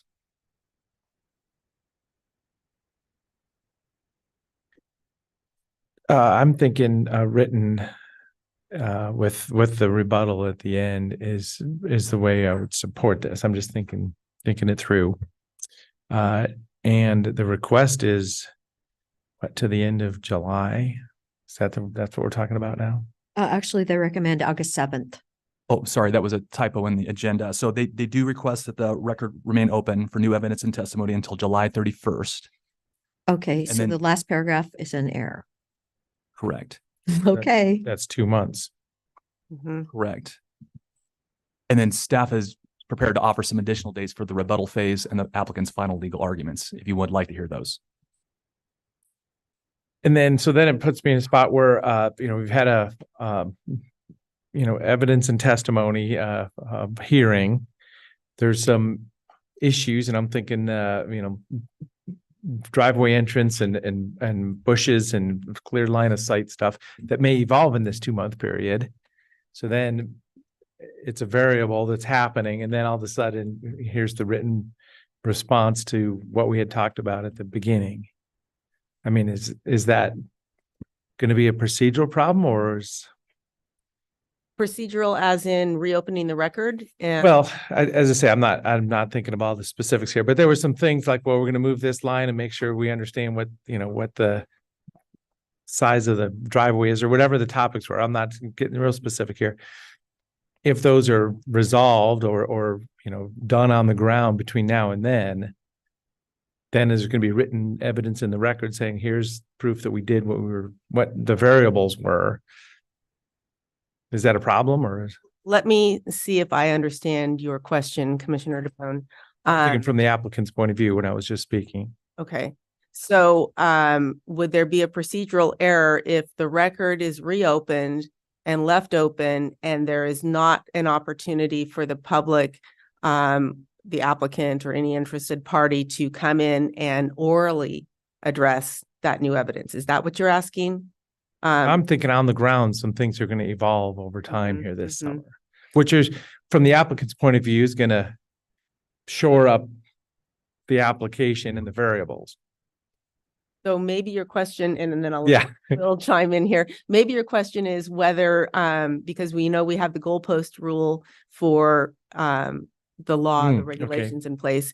Are you asking if it's an error if the facts change from the date of the original or the public hearing? The physical situation on the ground may be different in 2 months. That's all I was trying to think. Right. Okay, well, Yeah, thank you. Your planning manager, Will Groves. Thanks for having me this morning.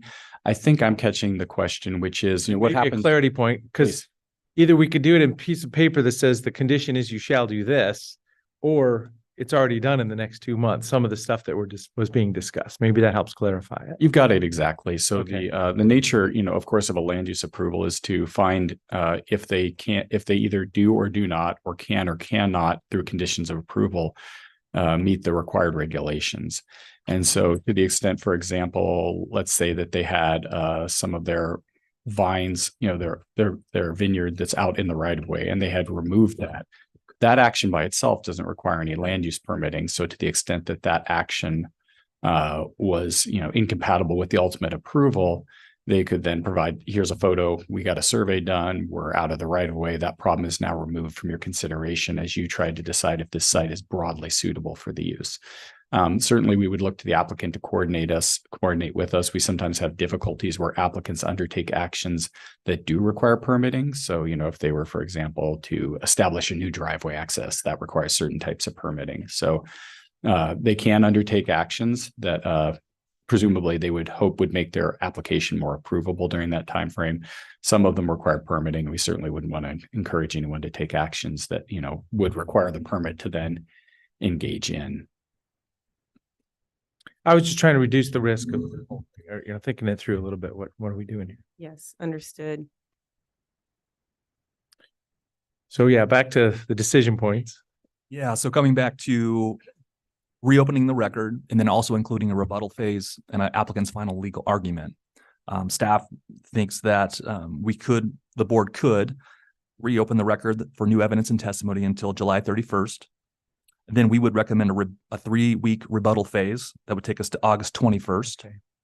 And then conclude with an applicant's final legal arguments phase of 1 week.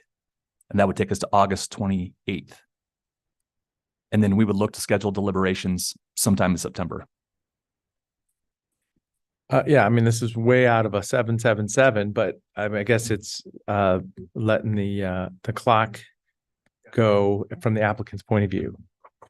And that's the question. So the applicant is willing to toll the clock, for example, until October 1st to give the board adequate time to conduct deliberations, draft the final decision, et cetera. Correct. And that's a great point to point out because that also is part of the code here. And as it's written for a reopening of the record is that the applicant has already waived the 150-day clock last year. So we're not contending with any clock issues at this point.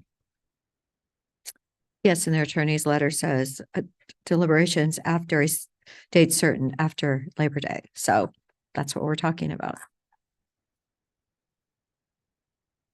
So those are the proposed dates and I'm supportive of that. As I say, from my point of view now, it's going to go way out.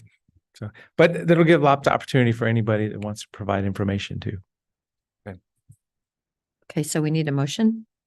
I just wanted to clarify before you all make your motion. So it sounds like the board, if the motion is what I'm anticipating, to approve an open record period ending on July 31st with a 3-week rebuttal period and a 1-week final written legal argument, no additional or, second public hearing, and then scheduled deliberations Right, and that's August 28th. for the final legal argument. Yes. Right. So moved. And I'll second it. Any further discussion, Commissioner LeBon? I'll vote yes. And the chair votes yes. So thank you for that very unusual set of circumstances. Thank you, commissioners. Thank you. Thank you all. Thank you, Will. Let's go to item number 13. It's the City of Bend.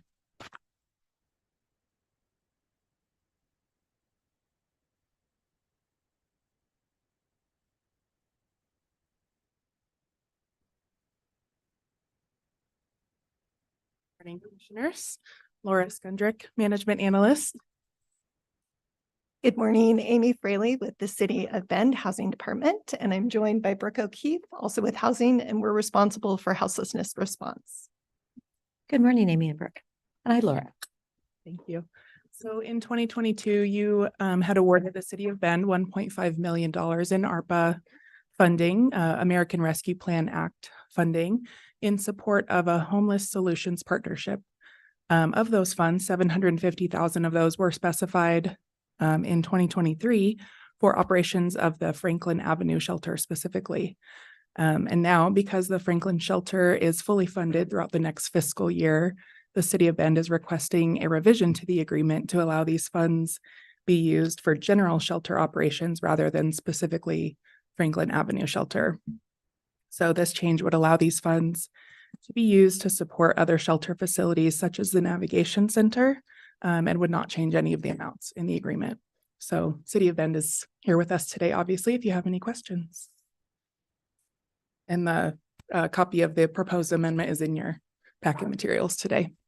Yes. Oh, and it's amending the original contract from 22 then. Okay. So you want to use it for the Navigation Center. We would rather not specify Specify? just general operations. If you recall, in 2022, it was tied to managed CAM.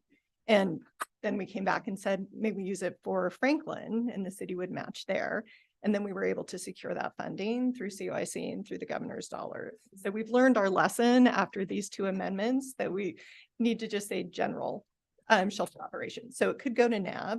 It may also be used at Central Oregon Villages for instance, an additional case manager, or it could be used for Franklin if we don't receive funding in the next fiscal year.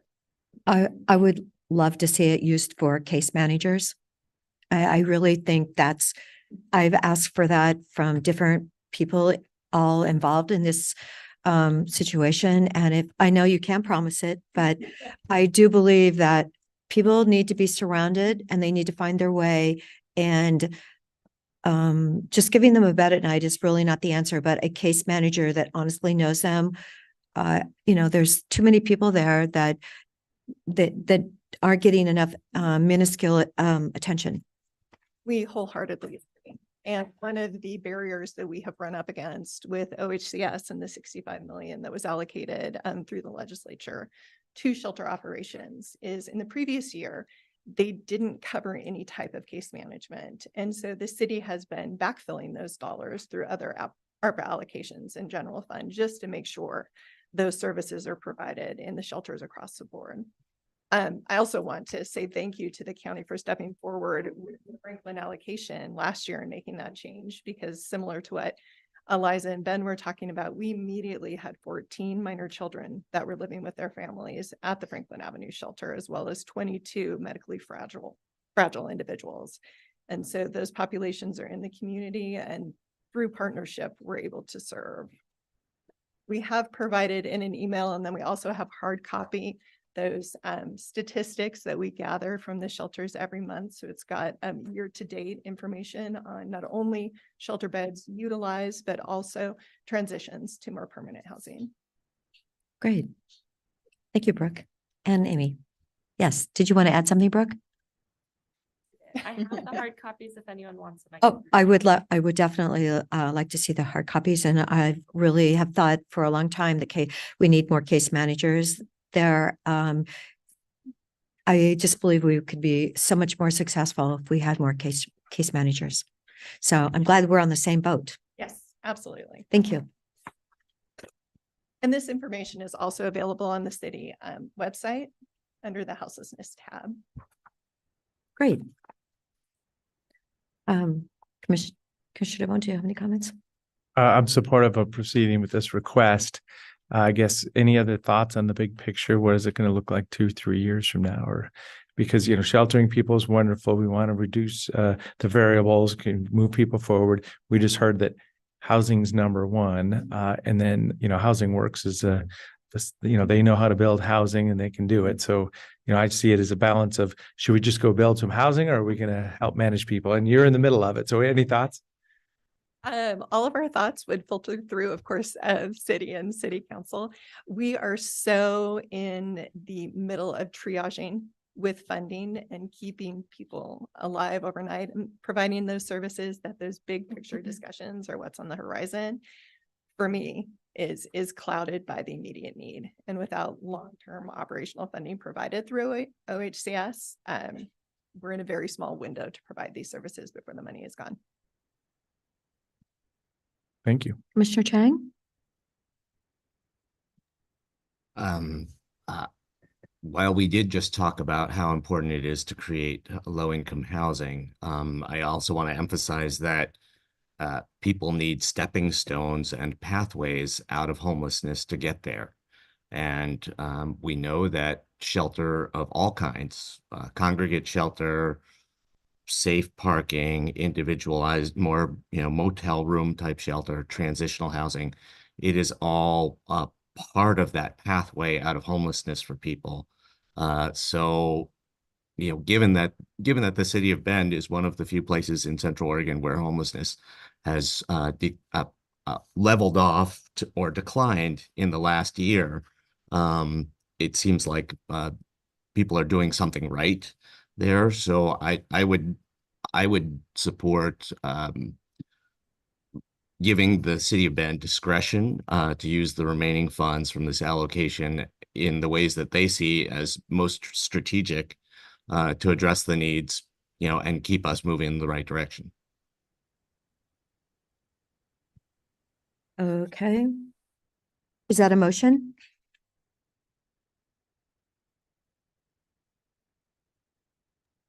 I can actually make this specific motion. I move to authorize the county administrator to sign document number 2024-442, an amendment to the agreement with the city of Bend for the Homeless Solutions Partnership Project.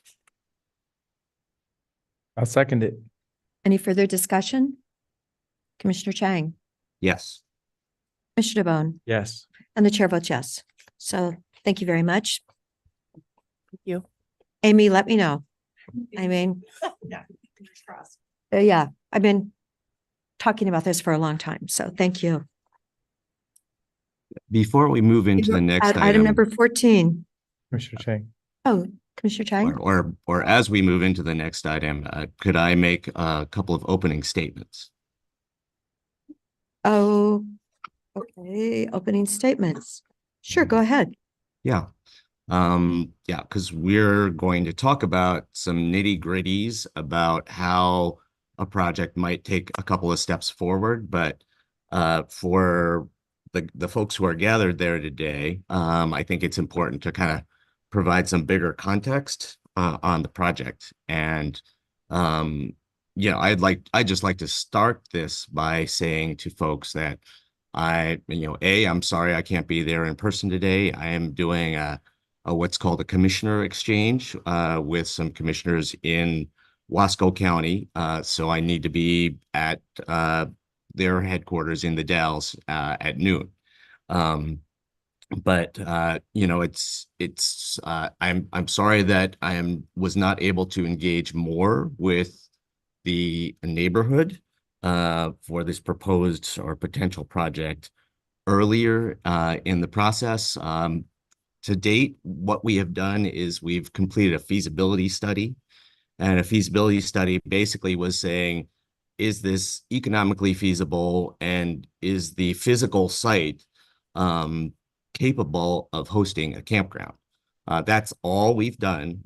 We've just done that feasibility study, and from there proceeds all the community engagement, kind of exploration, analysis, planning, things like that. So the fact that we have not done a lot of community engagement around this potential idea, it doesn't mean that we were not intending to, and it doesn't mean that we've run out of time to do that. Indeed, this is actually the right time to start to talk to a lot of folks about a potential project if we're interested in pursuing it.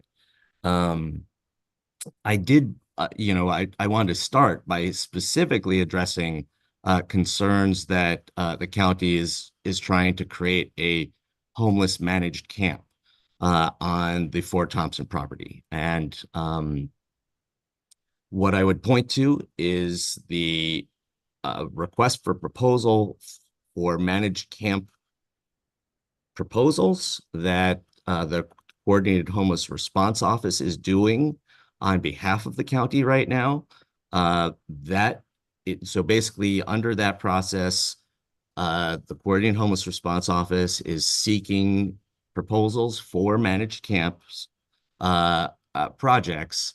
And this property, the Fort Thompson property, is not one of the potential properties where a managed camp could be proposed. There are several other county properties where we were actually inviting proposals for creation of a managed camp, but this is not, Fort Thompson is not one of them. So just to be super clear with everyone, this is not that there is no interest or intention in creating a managed homeless camp at the Fort Thompson property. I think people were confused because I was explaining to someone that if we create recreational campgrounds, market rate recreational campgrounds, it would draw some of the van life people out of our public lands. And then it would be easier to identify the homeless people who are living on our public lands. And then, you know, and specifically talking about federal public lands, Deschutes National Forest, Prineville BLM District. So if we draw out some of the people, the van lifers who are able to pay for a campsite instead of, you know, dispersed camping for free on our federal lands, then the people who are left out there, you know, dispersed camping, many of them, a higher concentration of them are the homeless people, and then homeless service providers can find those folks and can address their needs and work with them. But the Fort Thompson property was being proposed as a market rate recreational campground site. So I guess the one other thing I wanted to be clear about, well, two more things I wanted to emphasize. Number one, when we conducted this feasibility study, when the county conducted this feasibility study, there was no assumption that we would only proceed with one project. Someone asked, well, you know, Drafter Road was the project that the analyzers said was, you know, the lowest cost and the easiest pathway. And the county is pursuing the possibility of doing a campground, a recreational market rate campground at Drafter Road. We've been exploring that. We're running into unanticipated concerns from the city of La Pine because the Drafter Road property is within the jurisdiction of the city of La Pine.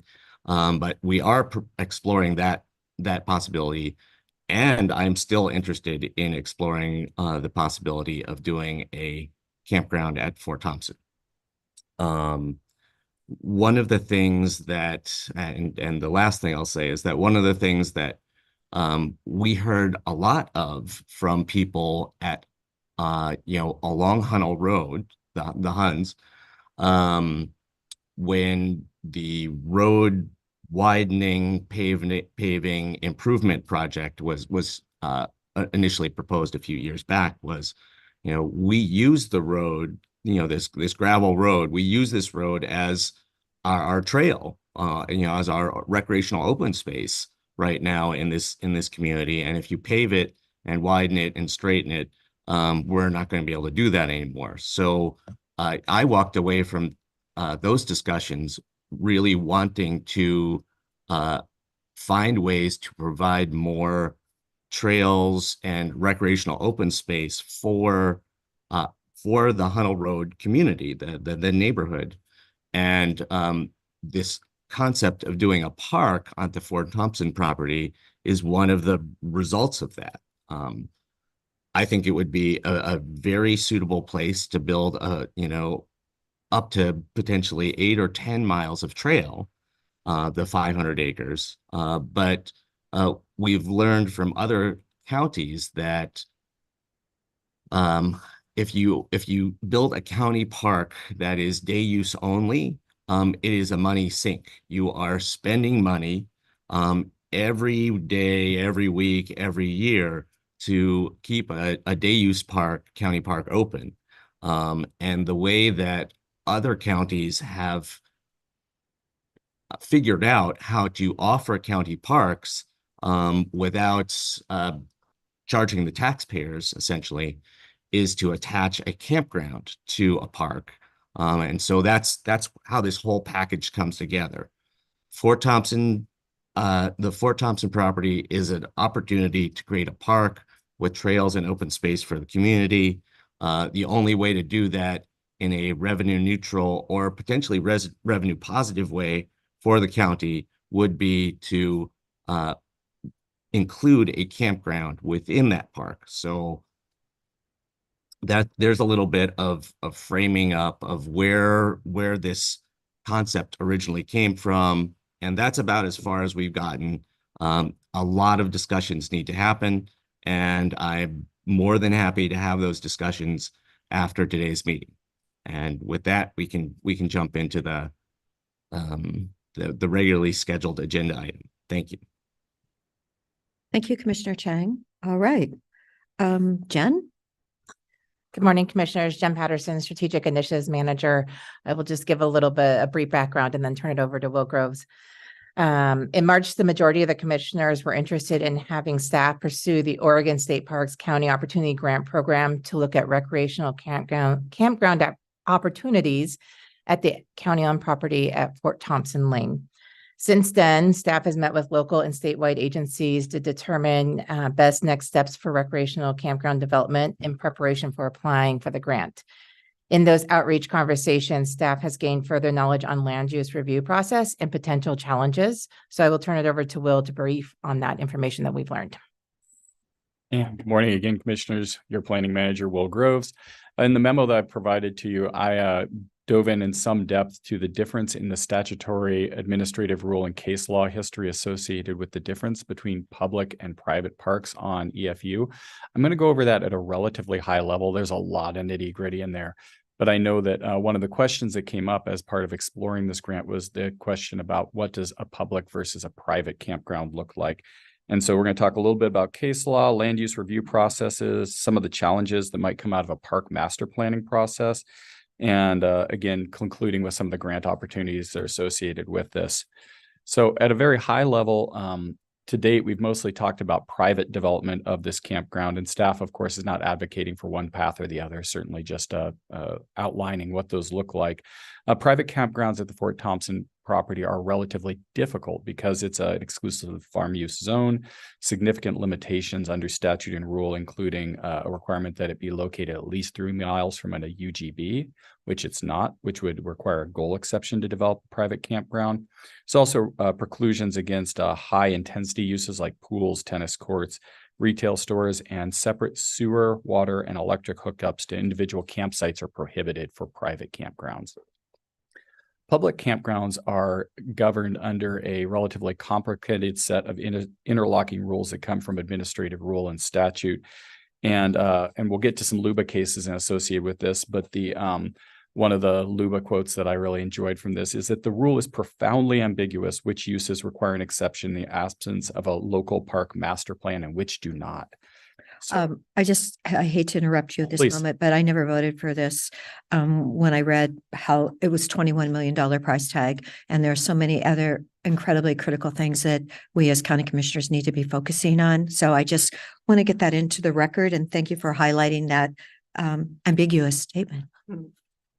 And one question, when we talk about parks plan, it talks about the OAR as a state park master plan. I just please clarify, because we're a county, there's land, it's zoned EFU. Yeah, for sure. And I'll go into kind of the 10,000 foot level and we can zoom in further. And then Commissioner Chang's got his hand. Okay. So at the high level. Excuse me, Commissioner Chang's hands up. Do we need Oh, please. Commissioner Chang? I could wait, but I'll just share now. Just to be clear, none of us have voted to move forward with a development of a campground at this site as of yet. What we're discussing today is further analysis and potentially planning, which is still not a decision to move forward with development of a campground.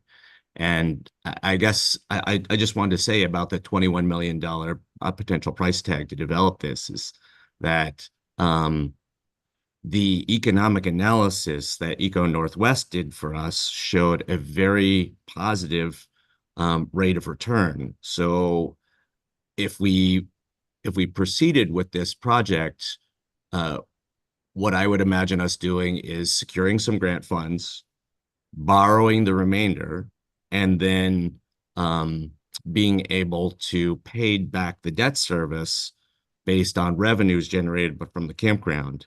And with a return on investment, as we saw in the analysis, it's quite possible that after the first year, we might have to do a minimal amount of debt service out of our pocket for the first year, but then after that, it would be cash flow positive, and debt service on an annual basis would be covered. So, $21 million is, you need to unpack that number to really understand what kind of a financial impact for the county this would be. Okay, well, go ahead. So again, staying at a very high level, the cumulative effect of the statute and rule as outlined in those LUBA cases is that there's basically a 3-tier approach to local jurisdictions creating parks. And that is, there's a tier that is allowed without goal exception or master plan, a tier that is allowed with some sort of master planning process, and a tier that would be allowed with goal exception. Each of those come with significant increasing difficulty associated with those. To your question, Commissioner DeBone, the statute and rule specifies that when local jurisdictions do park master planning, that they use the rules that are applied to state park master planning processes. So rather than invent a local park master planning process, the statute and rule points to this, generally speaking, points to the state process and says, just do that. That helps. That was exactly my question. Thank you. Certainly. So these LUBA cases that are cited, and again, really pretty deep in the weeds here, talk about what you might be allowed to do without the very cumbersome process of some sort of park master planning or goal exception. There was an application by Lynn County, a remand, and these are 2010, 2011. And the conclusion that LUBA reached was that without master planning or goal exception, that you could have an RV campsite with 110 acres of day use, picnic shelters, restrooms, and trails. There were 50 RV campsites that were allowed with central restrooms, central dump stations, water and electric hookups to individual sites. But what was precluded was sewer hookups to individual sites, and also was eliminated were camp stores and clubhouses. What staff takes away from this is that while the rule does not specify what's allowed and what's not allowed, LUBA has identified effectively a safe harbor that Lynn County made a proposal and it was found to meet the rules. So to the extent that you did at some point want to either explore or move forward with some sort of public campground here, you would be working in coordination with your legal counsel to try to see how closely you wanted to adhere to this prior precedent, where you might want to push that, where you might want to, or not. The memo also takes a look at what a review process for that type of application might look like. That would require changes in the comprehensive plan to identify park property. That could include goals and policies associated with how the county might approach public park campgrounds, maybe even legislative updates to streamline campground approvals to modernize those as well. And then finally would require conditional use and site plan quasi-judicial review under that. There's, of course, potential challenges associated with this. These sorts of public parks and campgrounds are a cause of concern for immediate neighbors who raise issues relating to noise, traffic, visual impacts, impact on property values, potential for trespass. And we've already received concerned inquiries from people in the area on those bases. Certainly, careful project design can minimize or mitigate some of these impacts. Also want to note that, that this is going to involve the EFU zone, goal 3, our agricultural goal, goal 14, urbanization, statutes and regulation. This will potentially attract the attention of statewide land use advocates on this topic. I've spoken a number of times about the park master planning process. There's some details about that in the memo. I just want to acknowledge that, we can come back another day if you really are interested and engaged in a countywide or a specific park master planning process, but it is cumbersome. We would likely need, help from a consultant or to devote significant resources to that process. There's a lot in terms of meetings and regulatory obligations that come out of that process. Again, 10,000-foot level, I can dig in more if you're interested. So finally, I want to return this to Jen to talk a little bit about the grant funding opportunity that touched this off. And certainly I'm available for questions if you want to dig into the details about the statute and rule and private versus public park opportunities under that scheme. Thank you, Will. Thank you. So in our conversations, particularly with local agencies and with the grant program administrator, if the commissioners did want to move forward with pursuing this grant opportunity, we do believe the grant opportunity will be opened around August 1st and closing around mid-October. And so we just wanted to do some research going into that to be prepared if we were going to go forward with an application. And the advice that we have received and something to consider if we do go for this grant application is to go forward as an opportunity to develop a site plan and pro forma for the property at Fort Thompson Lane, which would look at basically looking at a site plan of what a campground and trail use area would look like for that property. But we are open to other suggestions on moving forward with that grant opportunity. Some other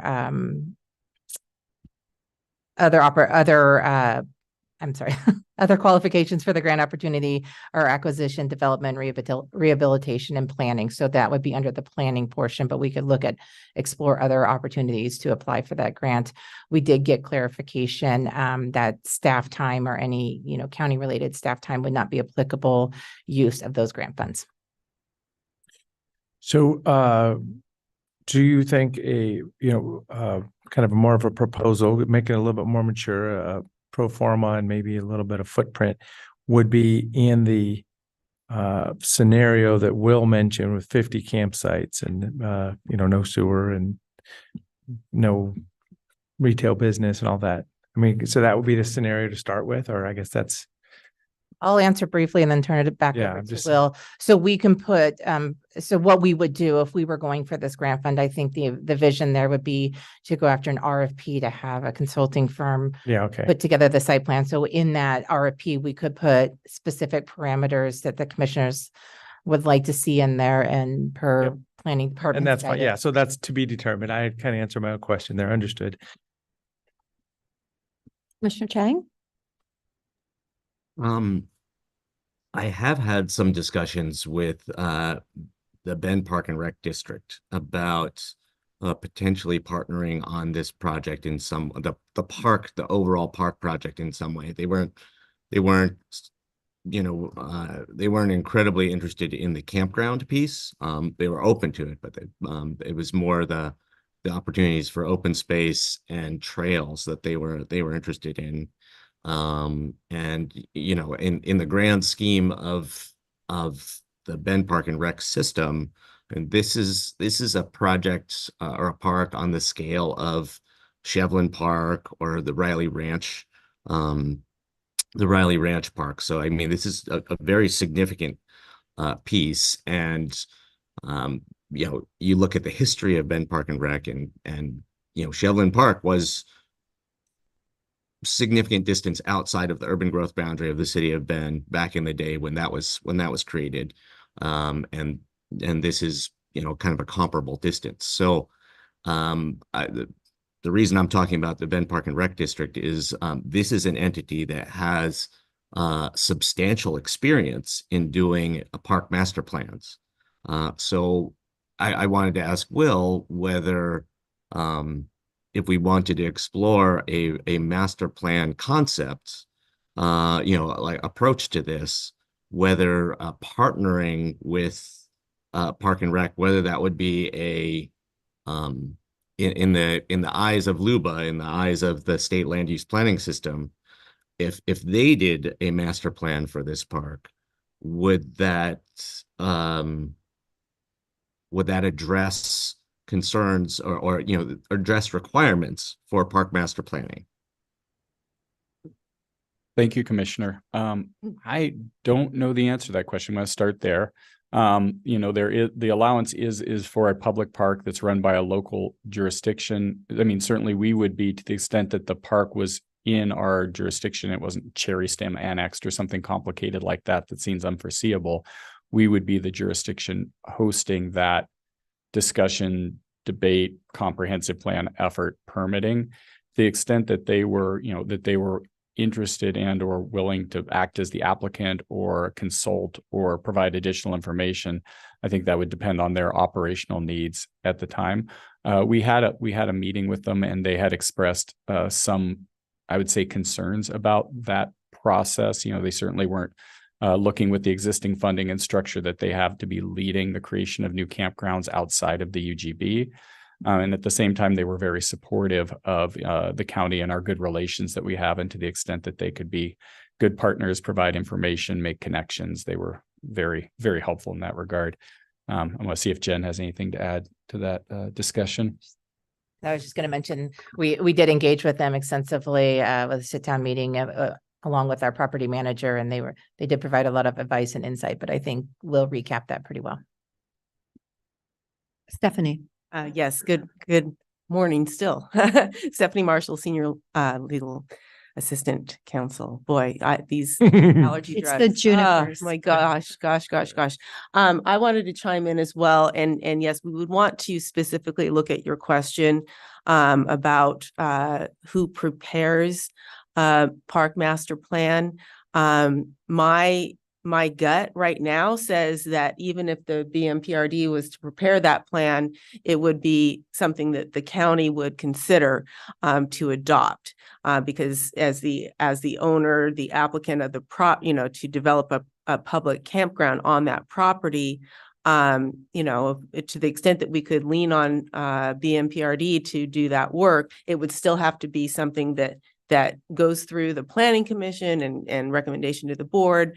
And along those lines, I just, you know, as the board is aware, we've just gone through updating the comprehensive plan with the sub-elements of the transportation plan and Tumalo plan and Terrebonne. So think of the process that took. This is a smaller segment of it, but that's going to be the similar process here, is my initial estimation. So again, we can look into that in more detail. But as far as the county adopting a park master plan, you know, just as the county relies on other contractors and vendors to help it with some of these heavy lifts, ultimately, it's my understanding that the county would have to be the one that enacts or adopts that plan on which it can be relying. Now, if we look at the transportation system plan kind of as a specific example, within the county TSP, we adopted BPRD's plan in totality as part of our transportation system plan. I mean, could you imagine a similar kind of process for meeting the requirement that this be a county park master plan? You're asking me, Commissioner Chang, yes. But again, the county would have to notice and provide opportunity for comment, hearings on that adoption of another entity's plan as the county's own. But what you just summarized there is an example of how that might work.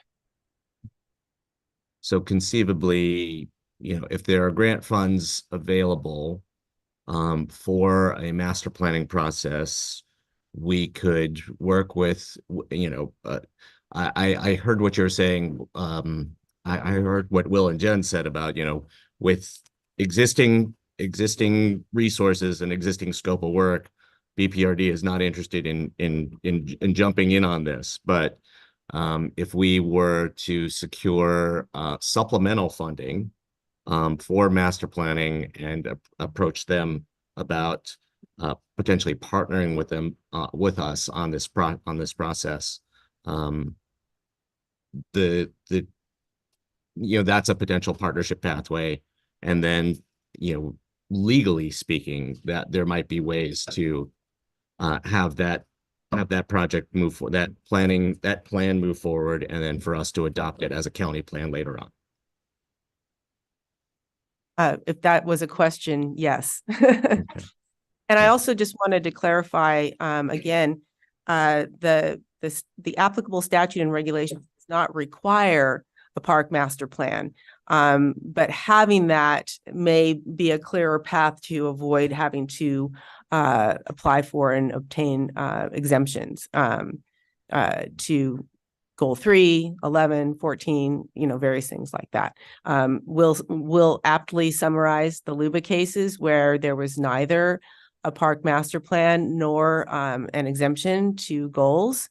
But if to the extent that the board wanted to expand the scope of what potentially could be applied for and approved, then consideration of a park master plan is, might be something that the board wants to consider.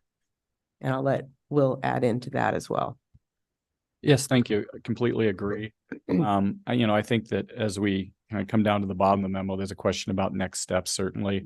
There's a possibility of pursuing some grant dollars. There's a possibility of reaching out to Bend Parks and discussing the possibility of master planning.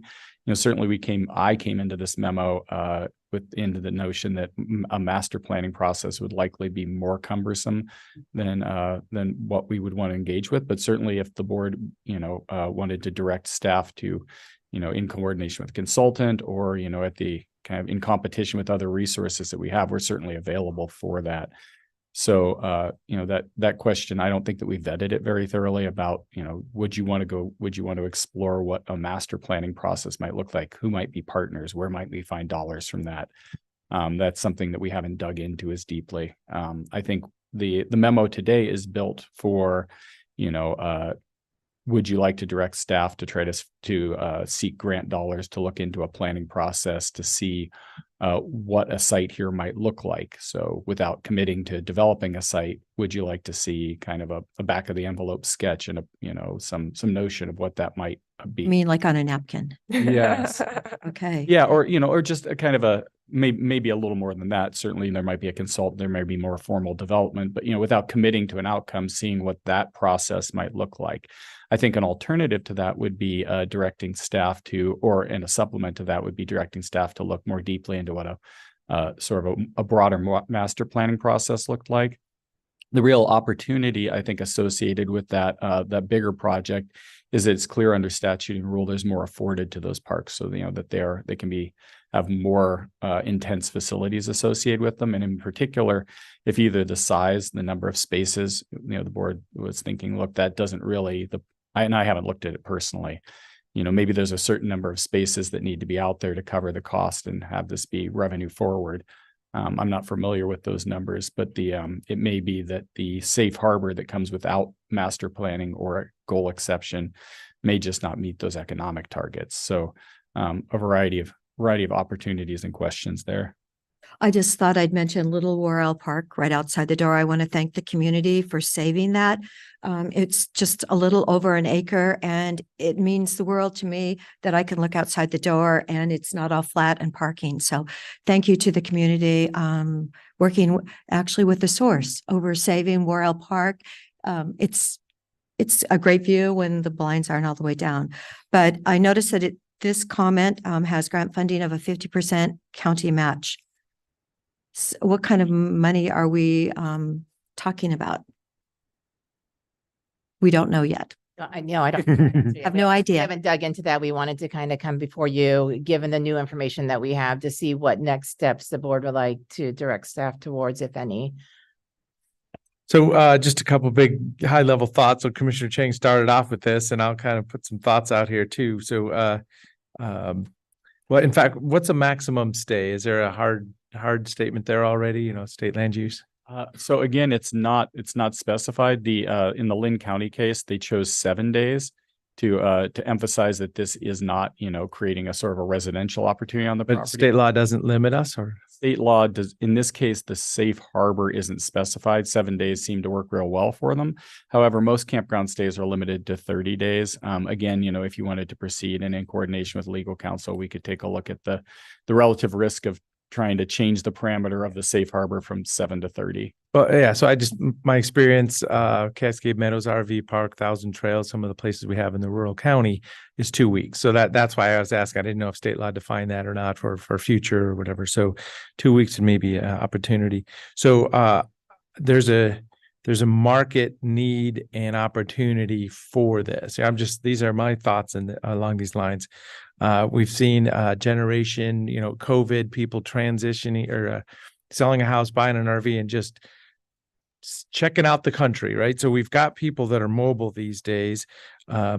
Solar panels and lithium ion batteries has really empowered people to be off grid even, just truly disconnecting, high-speed internet available by satellites. I mean, there's a different world out there. So there's some exciting things about this.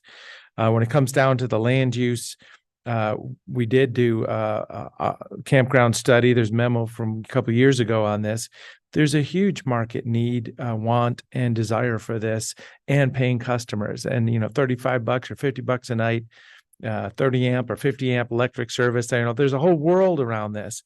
It is a shame that we're already going down this narrow path of, well, it's exclusive farm use zoned land, statewide land use system. Only government could have an opportunity, not private, which is, it's a warning bell for me right there. It's like, oh, okay. So the Oregon state land use system has already put us down a path where somebody that owned an EFU parcel can't even dream of something like this, which just sounds like it's so wrong.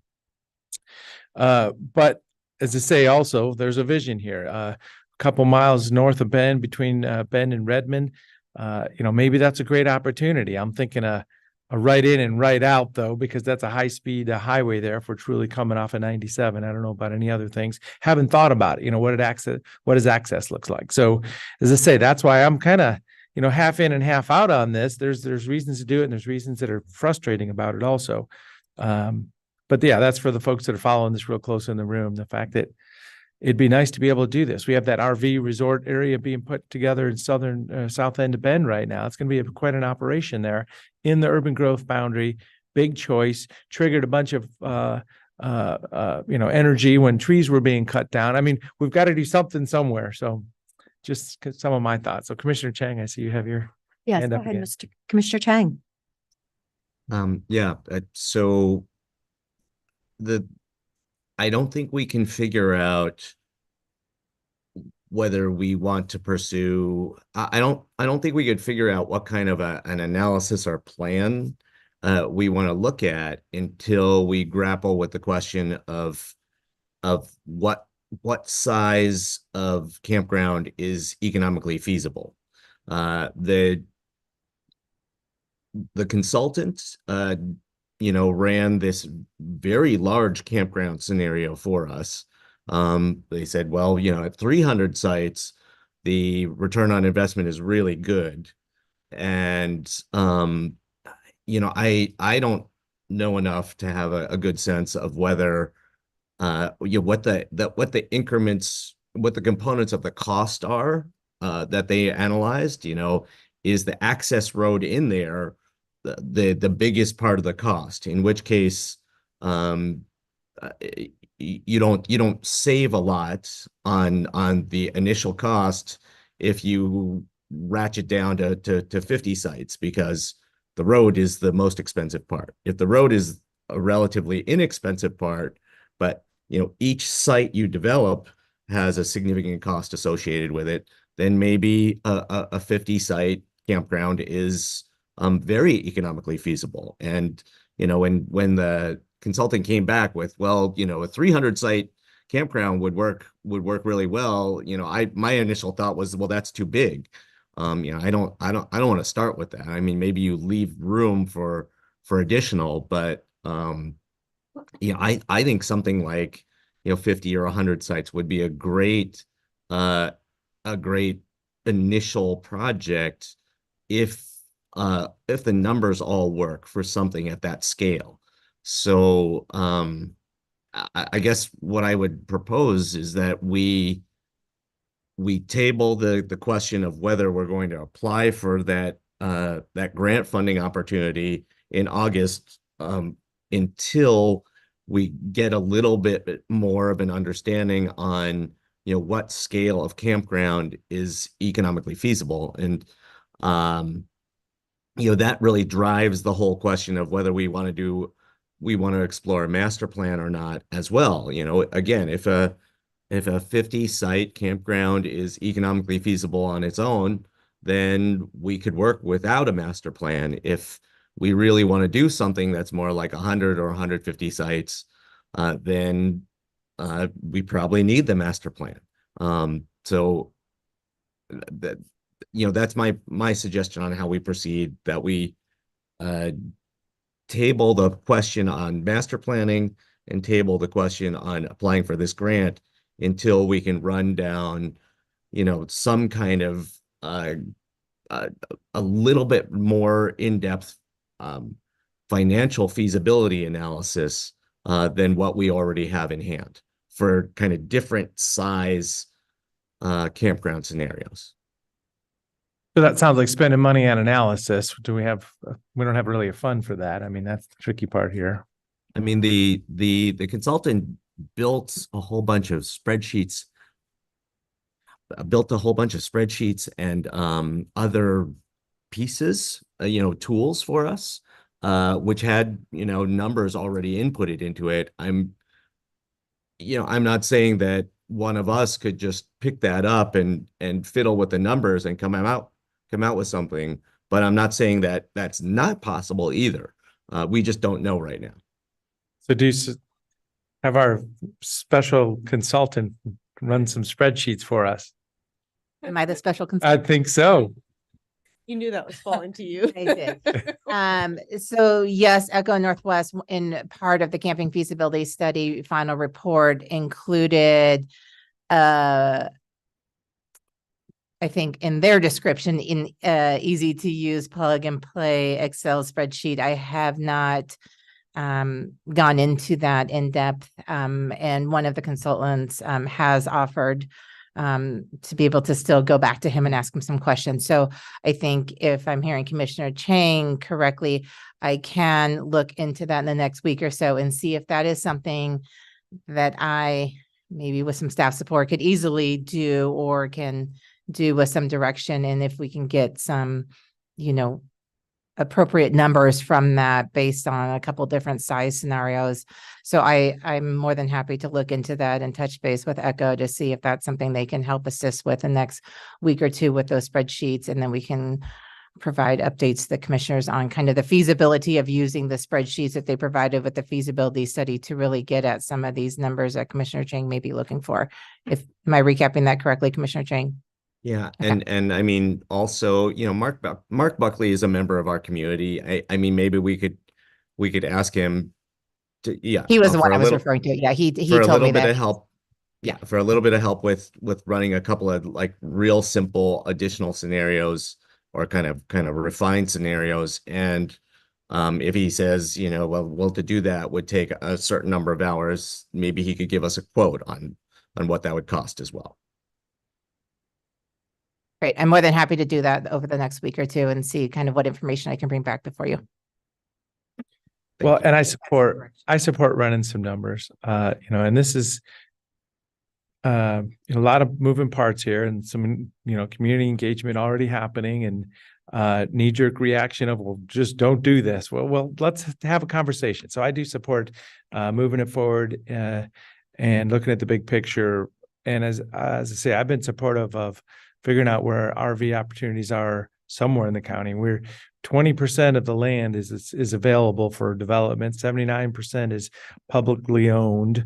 And we've got a lot of people that would like to come through here.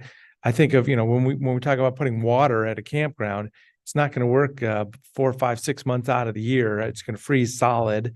So, I mean, we are in the high desert here. So there's just a lot of variables, but I do like moving it forward, this discussion a little bit, the next step or two. And in addition to kind of doing our homework on the, you know, what are financially feasible kind of scales of campground, I also would, I think it would be valuable to spend some time, you know, in the neighborhood, meeting with people and talking about their concerns, their hopes. I mean, I think, you know, maybe there are folks who hadn't heard that you know, readily accessible trail system would be part of this package for the neighborhood. And if there's people who are excited about that, would love to talk with them about that as well. So, you know, I want to commit to spending time over the next month or so, you know, trying to make connections with people and get out to the neighborhood and talk with them about this concept as well. Okay, so it sounds like you have 2 commissioners that are supporting this, and I will just say I'm incredibly proud that I saved Royal Park all by myself. So no one else seemed to understand the importance of something rustic in downtown Bend that's going to be here forever. I just walked in a 2,100 acre park in Vancouver, BC this weekend. It was lovely. I'm not quite sure our 500 acres fit that category. And for the cost in today's world, economically, I don't, I'll be very interested in the financing numbers when you come up with something. So thank you. Great. Thank you, commissioners. Thank you. Thank you. Okay, let's go to item number 15. We are now behind time. Audrey.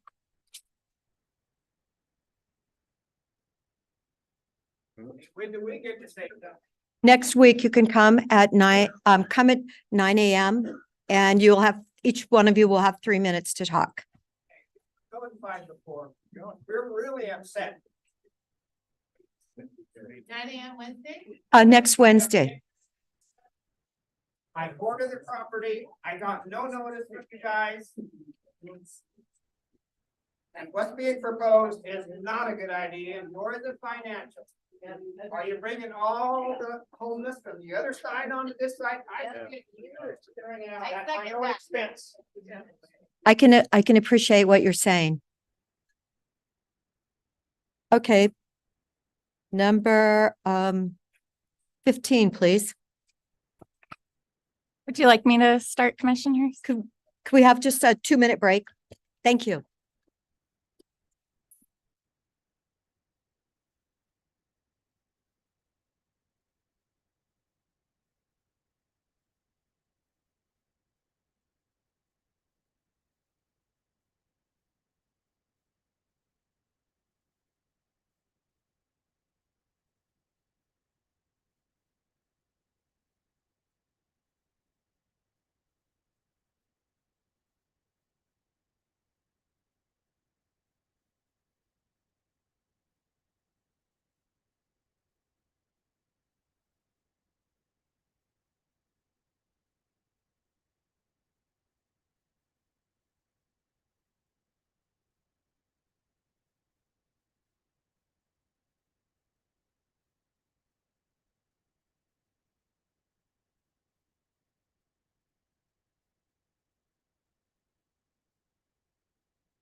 Okay, we need to reconvene our meeting.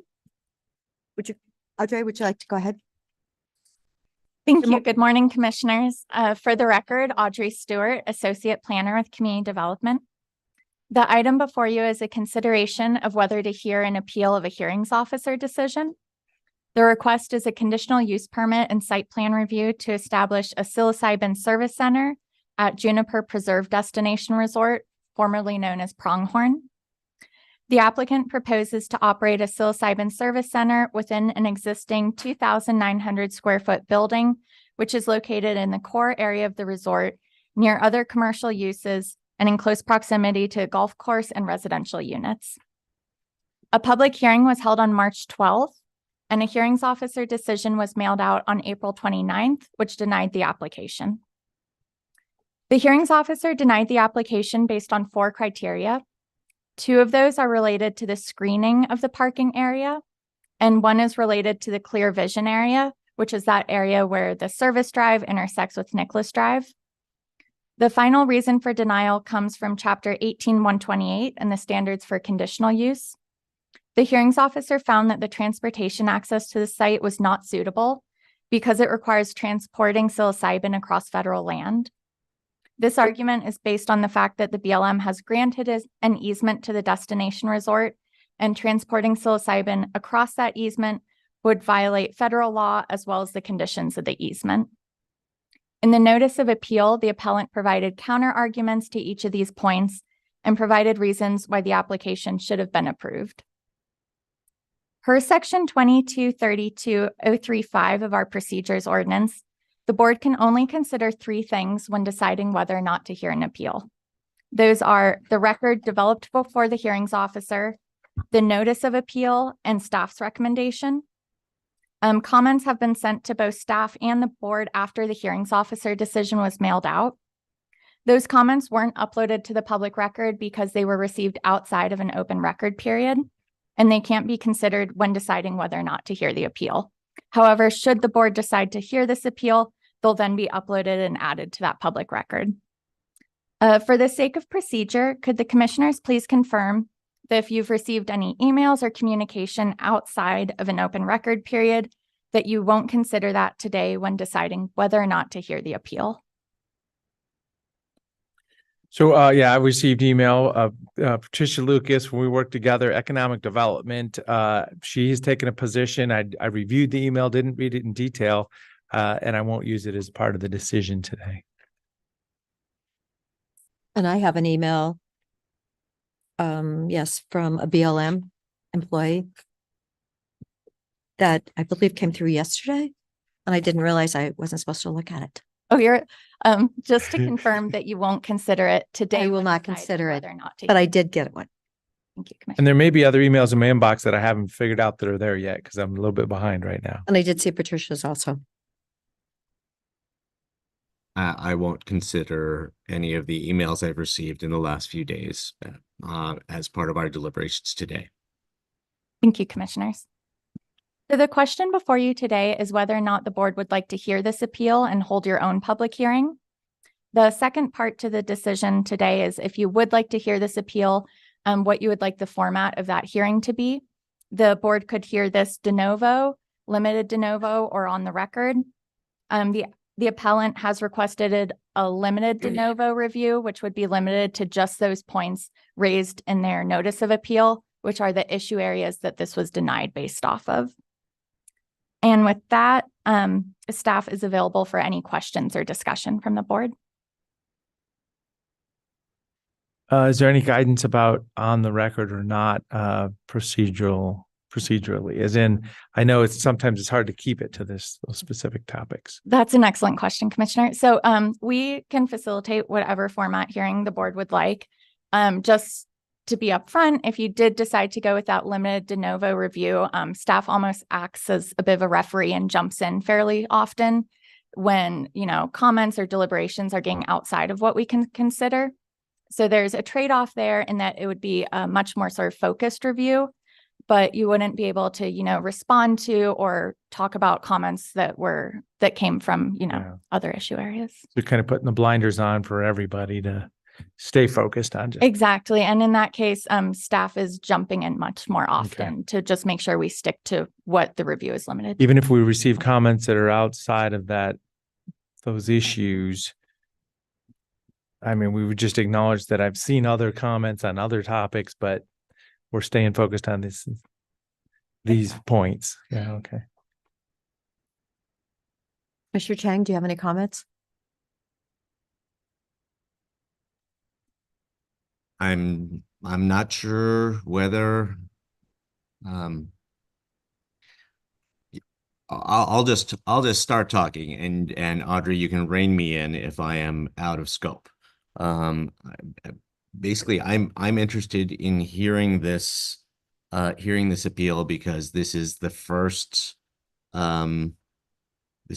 proposal of its type that is navigating the rules we have created for psilocybin service centers. And I think it's important to fully test out those rules and understand, how they work and what they do.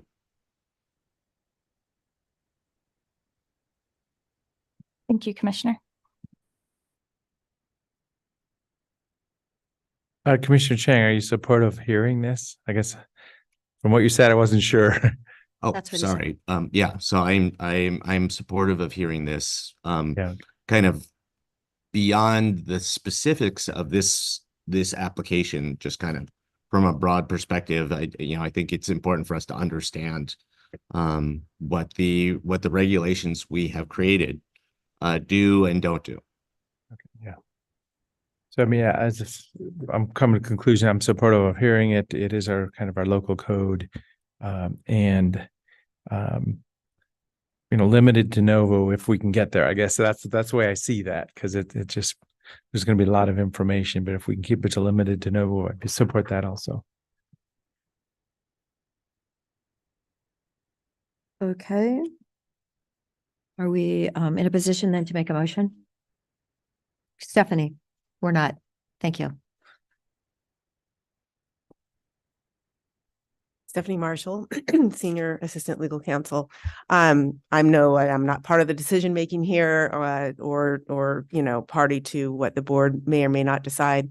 I just did want to note a couple of things that may impact your decision on this. We do not necessarily expect that LUBA would give deference to the board's read of its regulations in this matter.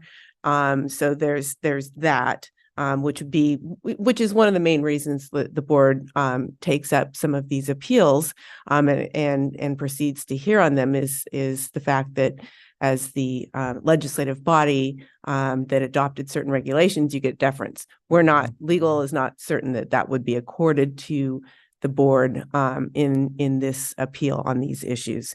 And then the other comment that you might want to consider is whether it's de novo or limited de novo. There could be other things that end up coming in that, for lack of a better phrase, could create more problems than solve issues. Not only with respect to the applicant here, but the program in general. So, yeah, those are just a couple of things that I wanted to point out. Again, not to step into your decision making, but just to provide some considerations. Okay. And let me know if you have any questions. Thank you.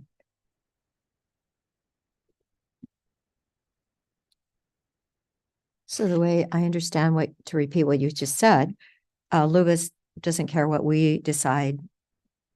We don't expect that LUBA will give deference. I'm sure they no one has care. a crystal ball. I try to polish mine from time to time, but right, that's our determination, is that it's unlikely the board would get deference in its interpretation application of the regulations. And the hearings officer did deny it. Correct. Okay. So we do need a Any further discussion? Then we either need a move approval of the order, either limited or de novo, and or we deny review. So it's one of those three options, I believe. Is that correct? Correct. There are some draft motions in your board packet. Thank you. Okay. I'll move approval of order 2024-018, approving review of hearings officer's decision in file numbers 247-23-000614-CU and 247-23-000615-SP, limited de novo. And I will second it. Okay, is there any further discussion? Commissioner Chang, Yes. Commissioner DeBonne, Yes. and the chair votes no. All right, so great. Thank you. Thank you, commissioners. We'll coordinate with your staff to schedule a hearing just so that you're aware the applicant or the appellant has told the clock on this. And because of their schedule, they've requested a July hearing. Staff's amenable to that. And as I said, there's no issues with the land use clock. So if the board is also okay with that, we'll work to coordinate likely a July hearing. Okay, thank you. Thank you, commissioners. Okay, let's go to item number 16.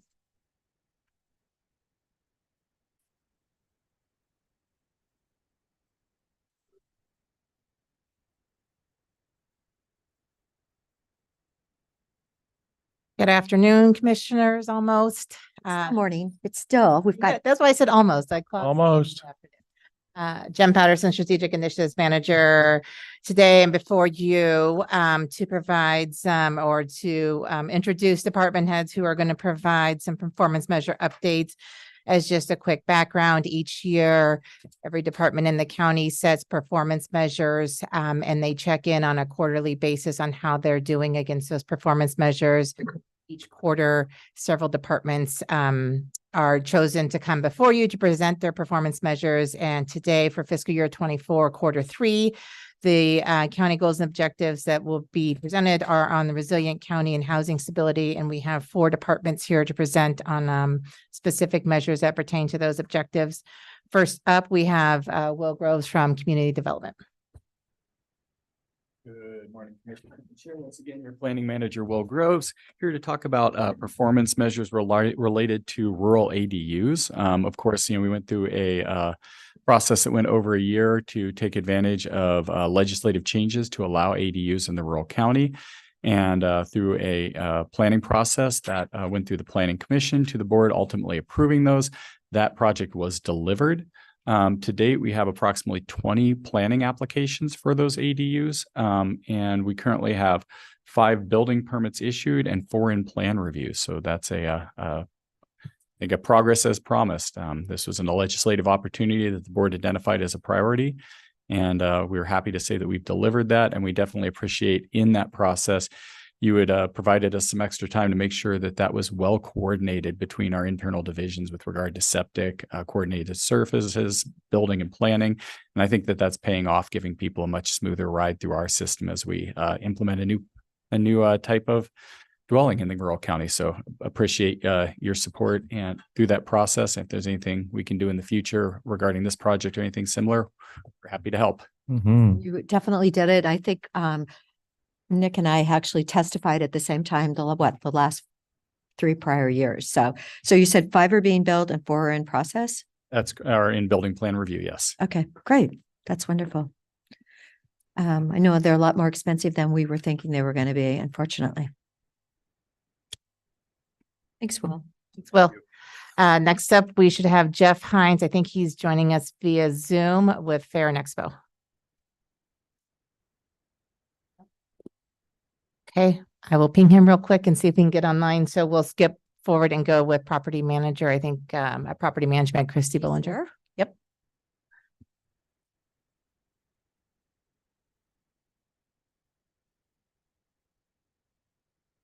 Morning. Is it still morning? Still. Yes. For the record, Christy Bollinger, Deschutes County Property Management. We're here today to report back on board specific goal to housing stability and supply. So this particular goal was associated with mostly quadrants 2A and 2D, as well as the sale of Simpson property. So as we all know, we did facilitate the sale of Simpson property that occurred at the end of actually the prior fiscal year, but we had established our goals prior to that sale. So that's why that's on here. And then as far as quadrants 2A and 2D, we did complete the process to provide Habitat for Humanity 5.02 acres, and we completed that transaction just in the last couple months. Didn't they buy one? They bought 1 acre, yeah. So that provided $50,000 to the Groundwater Protection Fund. So with that, I'll pause and answer any questions you might have. Great. And the other sale of the other quadrant, has that just fallen apart completely? I have not spoken with Vic Russell very recent, but the last time I had checked with him, he just was not in the position to move forward. Okay. Thank you. So Christy, we basically have something like 35 or 40 acres of quadrant 2 still available for sale. Correct. Or not for sale. We have not listed that. The last process we went through, we did a request for proposal, and that included giving property to Habitat. Right. So, we can certainly look at potentially listing one or both of those quadrants. I mean, given the market conditions right now, would you encourage that? I mean, it doesn't seem like it's a great time. I talked to our broker earlier this year about it, and they, of course, would support whatever decision the county, would like to move forward with. But I'd be happy to go back and revisit that with our broker just to get a better pulse of what might make more sense.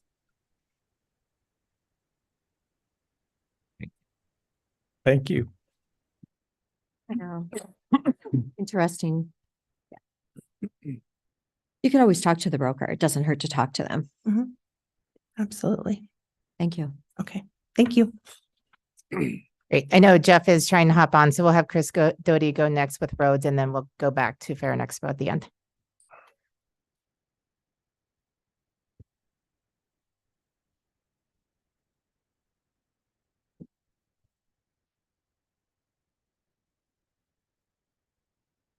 Still morning for another 30 seconds. There you go. Had to check my watch there. So good morning, board. Here to report on 2 primary performance measures related to the condition of our pavement in our 700-mile paved network. Both the PCI and percent roads rated good or better are industry standard performance measures, nothing that we've just crafted specific to our system. We use a third-party contractor to go evaluate our pavement condition index on an annual basis and then report back to us with the conditions and help craft a maintenance plan. So it's nothing, again, that we're out there individually measuring. The PCI is a scale from 0 to 100, where 100 is a brand new road and 0 is a completely failed road. Hopefully I've done my job and that's not the first time you're hearing that as commissioners. The goal is to out here. Yeah. I can actually find that out for you. I did. The thought popped in my head as I was driving here. Wouldn't it be great to report on that? So, yeah, gotta be low. Where was I? Yeah. So the goal is to keep your PCI in the low to mid 80s, because that's where use of low cost preventative maintenance treatments like chip seal is most effective. Please report that our current PCI in our system is 85. Which is 1 point higher than it was last year, and 4 points higher than it was when we originally, set the baseline about 12 years ago. So we're keeping it locked in that goal range, and that's reflective of the amount of maintenance that we perform, specifically again our chip seal program. The second performance measure, percent of roads rated good or better. Pavement is considered good when its PCI is 70 or above. And so also pleased to report our measurement is 98.6 at that good or above. And that exceeds our goal, which is somewhere in the mid 90s. and kind of reflects that keep your goods roads good philosophy that pavement managers have in general. So that's the status of those two performance measures. If you have any questions. You include dirt roads and no, That's a separate evaluation system. that's not even in that correct. evaluation because I know there's a little bit of dirt road maintenance that we do. Roslyn Road, I think, down in by Lapine or whatever. Big crown on it, big dusty road, but it's in generally pretty good shape. And we saw that on Huntington when it was unpaved in the past too. So Yep. No, we don't rate not those part of with the any specific PCI. scoring system. Some exist, but generally we're out there maintaining those gravel roads on a very, frequent schedule, at least once a year for even the least traveled roads, but not part of the PCI. but not part of the system. PCI. That was correct. my question. If it was, it'd be a 0. Okay, so yeah, because it's not paved. So pavement management is not just road condition. Okay. Well, is there another system for? There are systems for gravel, but we don't implement those again because mostly we're maintaining the ones we have on an annual basis and don't have any sort of multi-year evaluation ongoing. We just maintain what we have. Wonderful. Thank you. Great. Thank you. Congratulations and thank you. It's pretty exciting that it's going up. It probably helped because you did Holmes Road. There you go. It was pretty bumpy. Oh, great. Jeff, we see you. Good morning, Commissioners. I apologize for being a few minutes late. Glad to join you. Talk about performance measure for Fair and Expo. Objective is resilient county, managing county assets and enhancing partnerships that grow and sustain business, tourism, and recreation. And the measure is to provide a safe, modern event venue that attracts visitors from across the nation and world annually, which I believe we do a fantastic job here. I've continually talked about that. I consider this one of one and the finest event center across the country. Not only one of the largest, but probably one of the nicest and newest. And the goal is to continue to keep it in the condition that it is in today. And or improved, now being right at 25 years old. I'm going to continue to invest in the facility to make sure we're making capital investments. One, to repair and replace aging or aged infrastructure, but also continue to modernize, whether that's through adding additional or through investments into items that both repair and replace but modernize, or investments into modern accoutrements that make sense. So we continue to do that in a number of ways, specifically as we use reduced capital investment budgets, finding partnership opportunities that can create investments into the property using co-op money from other sources. And so over the past several years, we've been highly reliant on a couple of different sources, one being Energy Trust, being a large partner, and we've worked with them on several projects, including an HVAC control system to repair and replace, actually fully replace an aged, completely failed system, so that we're now able to control the HVAC system campus-wide once again on all facilities, and be able to provide the ability to have a conditioned space for all users on the grounds at all times. And then the other one is LED lighting upgrades, which we're really excited to be right near the end of, but the large investment into upgraded lighting through those Energy Trust partnerships is now done with the installation of LED lighting in Middle, South, and North Sister, as well as the concourse of the event center. There's a few trailing systems that need to be done there. And then looking forward into the future, trying to figure out where those investments will be to best create a safe, modern event facility that will continue to attract over 1 million visitors each year to the region and to the facility. So Jeff, what do you think your number will be this year for a calendar year?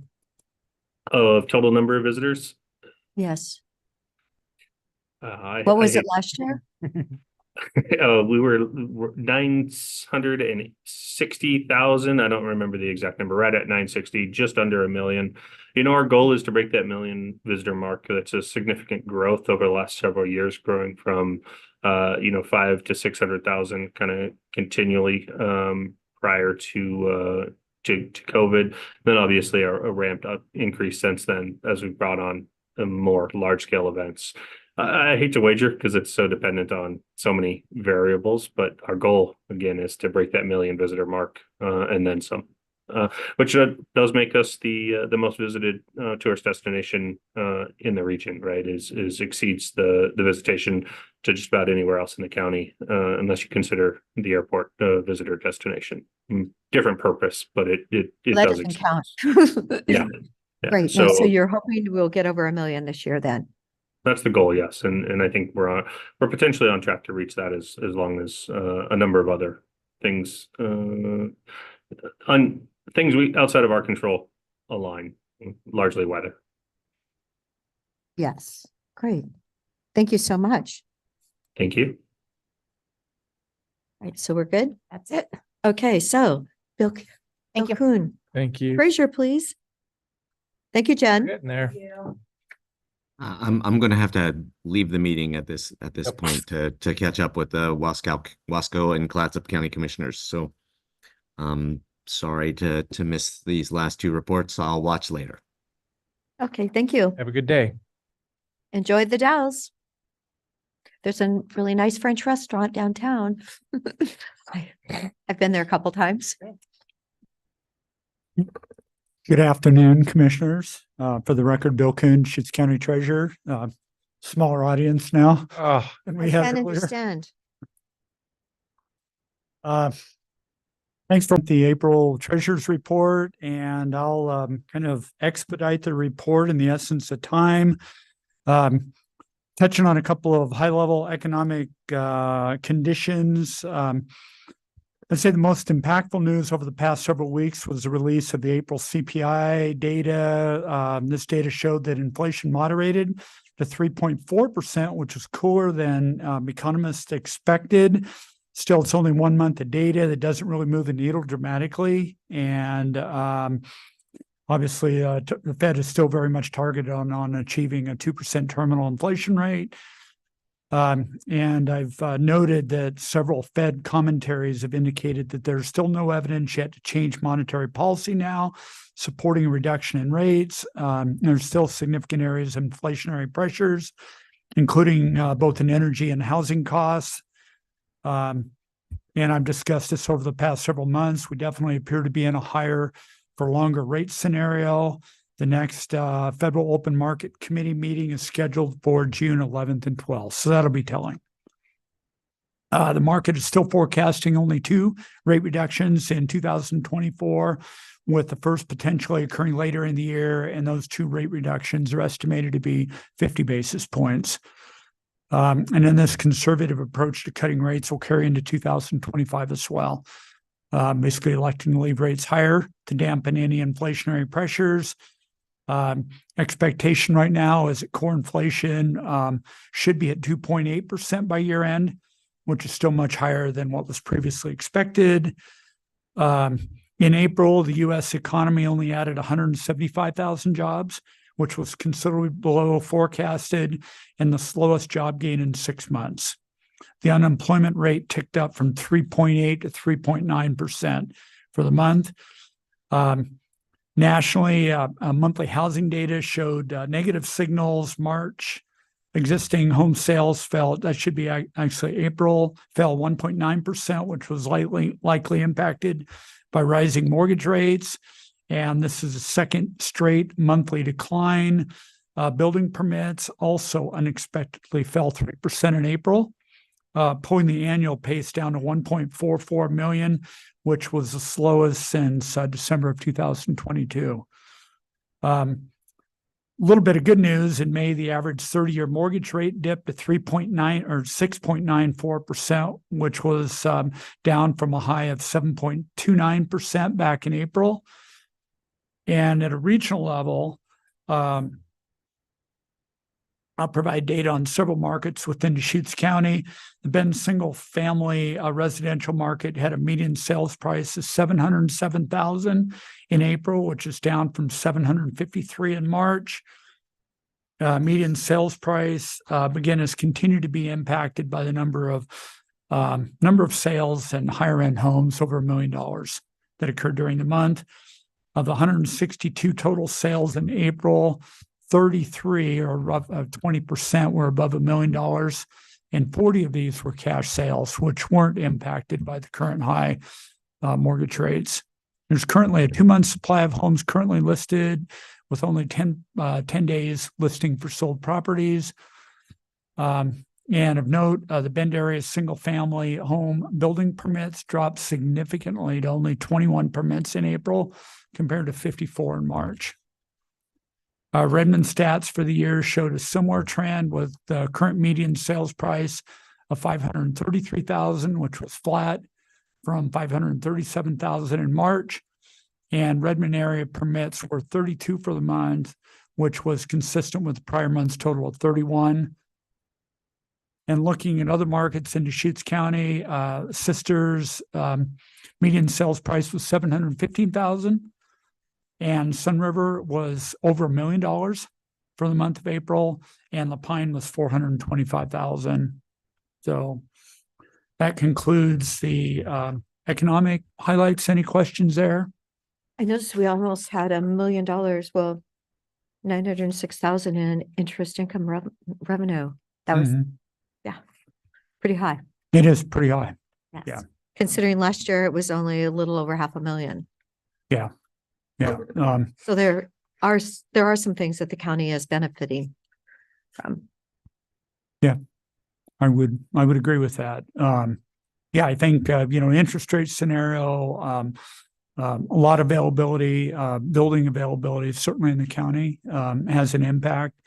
And yeah, and then supply is increasing. So there's more homes that are being listed for sale, but where again, the mortgage rates, I think, are having a significant impact and will continue to do so. So for my April treasurer's report, the highlights, portfolio balance was $326 million at month end, which was a decrease of $1.6 million from March.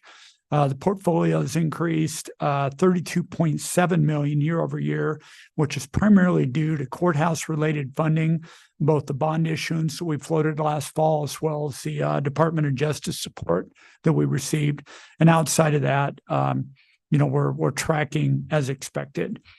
Net investment earnings were $906,000 for the month, which was down only slightly from last month's earnings, but $383,000 higher than a year ago, which is reflective of the significantly higher rate environment, more efficient funds management, and also growth in the portfolio year over year.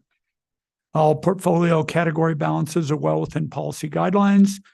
The LGIP rate has remained at 5.2% for the month, and the portfolio has a weighted term of maturity of 0.96 years, roughly a year.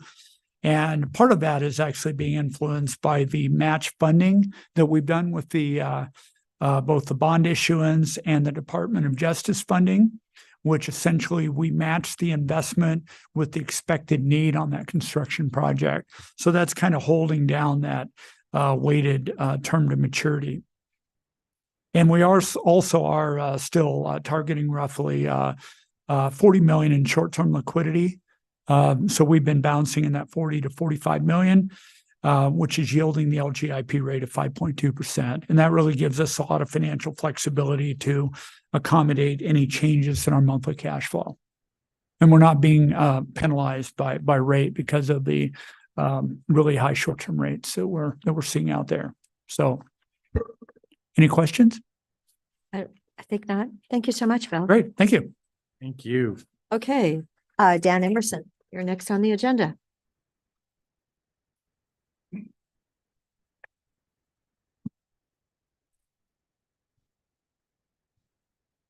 Afternoon, Commissioners. Dan Yes. Emerson, Budget and Financial Planning Manager. Good to see you again this week. So today I'll be going over the finance report for the fiscal year to date as of April 30th, 2024. So we're about approximately 83% of the way through the year. And I'll probably be kind of cruising through this unless there's any questions, because we've had a long last week talking about finances and a lot of these issues. So to start us off on page 137, revenue year to date, we've collected 97% of the budget. Last year at this point in time, we were at 93% of the budget. Expenses year to date are 79% of the budget. which is roughly equivalent to where we were last year at this point in time. Beginning fund balance is at 14 million, which is a little bit more than we had projected in our fiscal year 24 original budget. Okay, I'm going to move on to page 174 in your packet, vacancies. The only thing that I would highlight here is that health services vacancies did go up approximately 11 FTE over this last month. There's 2 vacant positions, I think, within admin, and then there's also 2 FTE increase in health services that are currently unfilled. Are there any questions regarding vacancies? So it did go up though. It did. Yeah. Mm-hmm. Well, 911 looks healthy because they went down too. Correct. All right, on page 175 in your packet, we can look at total personnel and overtime report. And anywhere you see one of these X's, you'll realize that we're kind of over the personnel projected cost at the end of the year. Not all of these will need a budget adjustment going to the board. Some of these funds have enough funds and materials and services or capital outlay to cover this personnel overage.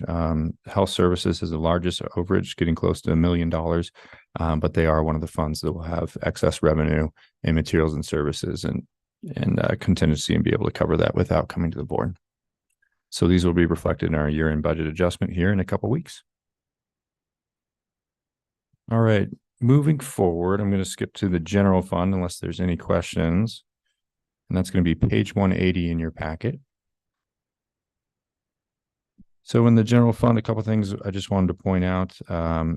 Really, one of the largest levers here, again, besides the CAFA grant and the assessor, is going to be the clerk's revenue. Currently, year to date, we're at 81% of budgeted clerk's revenue. They are still projecting 100% of clerk's revenue, which is great. And we did hear from the clerk, Steve Dennison, that they are seeing a slight 10% to 15% increase these last couple months in their recording filings and fees, which is great. It's really good to hear that. And those are typically related to interest rates, mortgage interest rates. The total fund balance here, I'll take you to the last line here on page 180 is 14.7 million. That's the newest projection. That's actually a couple $100,000 more than was budgeted in the FY25 budget. So we'll continue to look into that. And if it comes in higher, we'll make a budget adjustment. Okay, moving on to page 182 in your packet, the TRT transient room tax funds, Fund 160 and Fund 170. Room tax is still down 3% from fiscal year 2023. We're now projecting 12.2 million. And this kind of has an impact on our contracts that we have with Visit Central Oregon. You can see slight variances in those amounts as they're actually going to be slightly smaller. We're estimating because our overall transient room tax is coming in smaller. Are there any questions related to transient room tax? Okay. Moving forward to Fund 255, the Sheriff's Office. What I would call out here is that the total requirements that there is, they are projecting that they will only have 95% of budget in fiscal year 24 in terms of total requirements, with a remaining balance in expenditures of about 3.5 million there. And so that is mostly reflective of their 15% vacancy rate that they've been holding all throughout the year.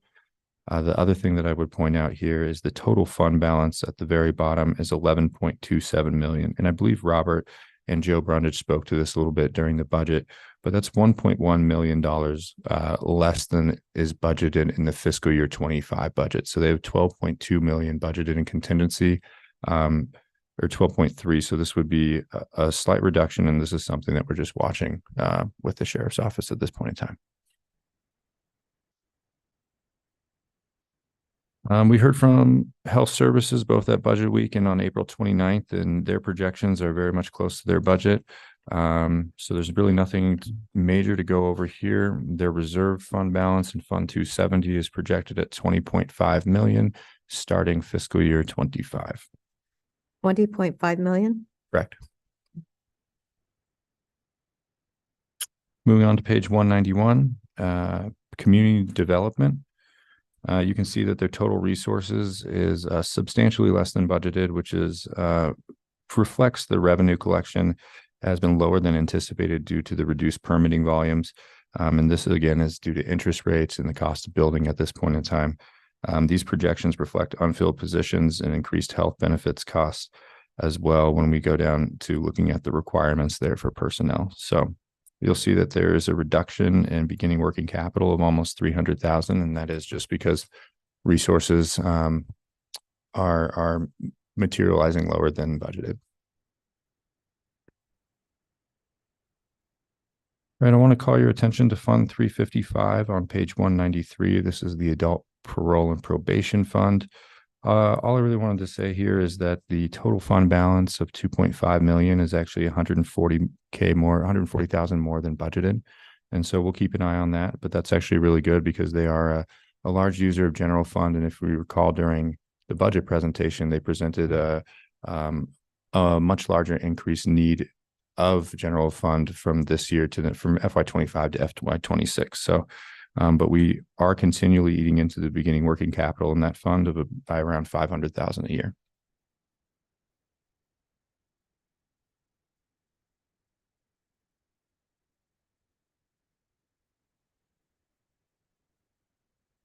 Next, I'd direct your attention to page 199, the annual county fair and the 2024 projections for revenues. And I did want to point out that the solid waste, which is an economic indicator, it's at 91% year to date.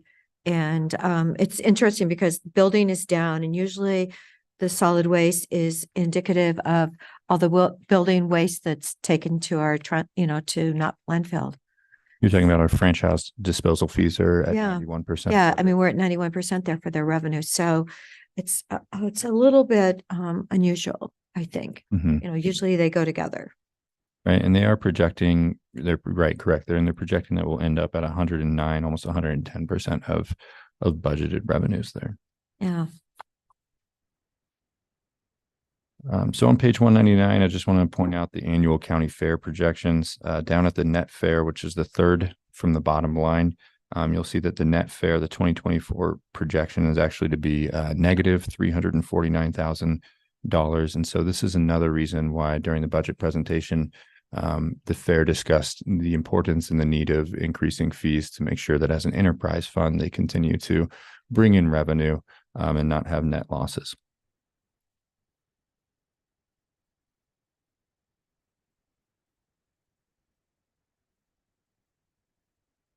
And finally, I just want to talk about page 204 in your packet, which is Fund 675, the Health Benefits Fund. We are projecting $5.1 million as the total fund balance. There's been an actual increase in health insurance costs of 29.35%. And of course, we're looking to fix the contingency levels. They're too small. $5 million is not enough to roll over. It's underneath our contingency policy. And that's part of the reason why we did this 15% health insurance increase in fiscal year 25. We are projecting that by the end of fiscal year 25, the Health Benefits Fund should have a reserve of 8.2 million. So this is a boost from what we had anticipated. I think we had originally budgeted around 3 million in contingency. We're going to be landing at 5.1 as a rollover. And then we are expecting 8.2 as contingency next year, which would get us very close or at the contingency level that we're required. Because we only added 1.2 million so far this year, it looks like. That's, yeah. I mean, we started out at 3.8 and now we're at 5.1. Yeah, it definitely, we should have done something sooner. Yeah. I feel like we're just sitting here with our fingers crossed. Yeah. And so we are really hopeful that 15% additional revenue, I mean, that should be in terms of resources. When you look at the projection, that's almost 32 million. So an additional 15% on that's going to be about 4.5 million more in revenue that we're projecting in 25. So we're really hopeful that would end us with an 8.2 million for contingency, but we are definitely aware of it and continue to watch it because the health insurance cost claims do continue to rise substantially. 30%. Mhm. That is unbelievable. It's more than inflation. Right. And there's multiple factors there, but it's something that we have to keep a monthly watch on at this point. And that is it for the countywide financial reports, unless there's any questions. Okay, so I wrote it down that what we're going to end up with next year is going to be 8.2 million. Let's hope we're close. Yes. All right. Thank you, Commissioner. Thank you, Dan. Mhm. All right, so other items? Couple updates. Last Thursday, the week before our budget week, I was able to meet with the Sun River Owners Association board. So I sat down at their board meeting and just mentioned that this management agreement's coming around. I do support 5 electors in the district with,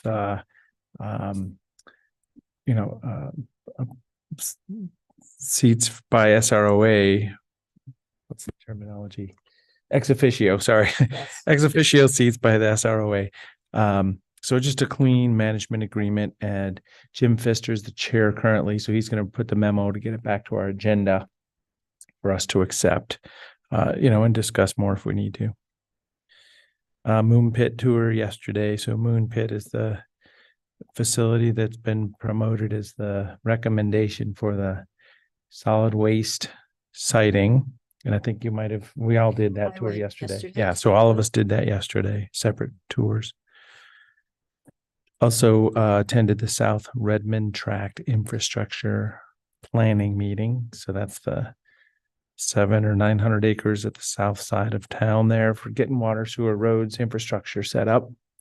I was able to be in the room. I went up to Redmond and I was in the room. It was good. Just about everybody was in the room for that. And I don't know, Commissioner Dare, you were online also on that. Yes, I was driving back from the Moon Pit. Mm. And it takes longer than you think. Depending on traffic. So for that South Redmond tract, they will be looking for kind of buy-in from the county at one point. So that'll probably be our action items to figure out and they're talking 6 months from now. And it's just a planning document, but it'll be big costs, big structural investments for that southeast corner of town. So, would a commissioner sign it? Would the chair sign it? Would the administrator sign it? So that'll just come around at some point. That was one of the action items. I'll be on the radio tomorrow morning, KBND. So that'll be just the regular update. I also have a note here about a sawmill going to be steamed up on June 6th at 1:00 at the High Desert Museum. Oh my gosh. So I just brought that because I saw that in the email. So that's coming on June 6th. So that's next week. Okay, June 6th, we'll have to run out there for the sawmill. One more note, the Newberry Regional Partnership, which I already mentioned earlier from BPAC, but they're having a Understanding Your Homeowner's Insurance presentation tonight.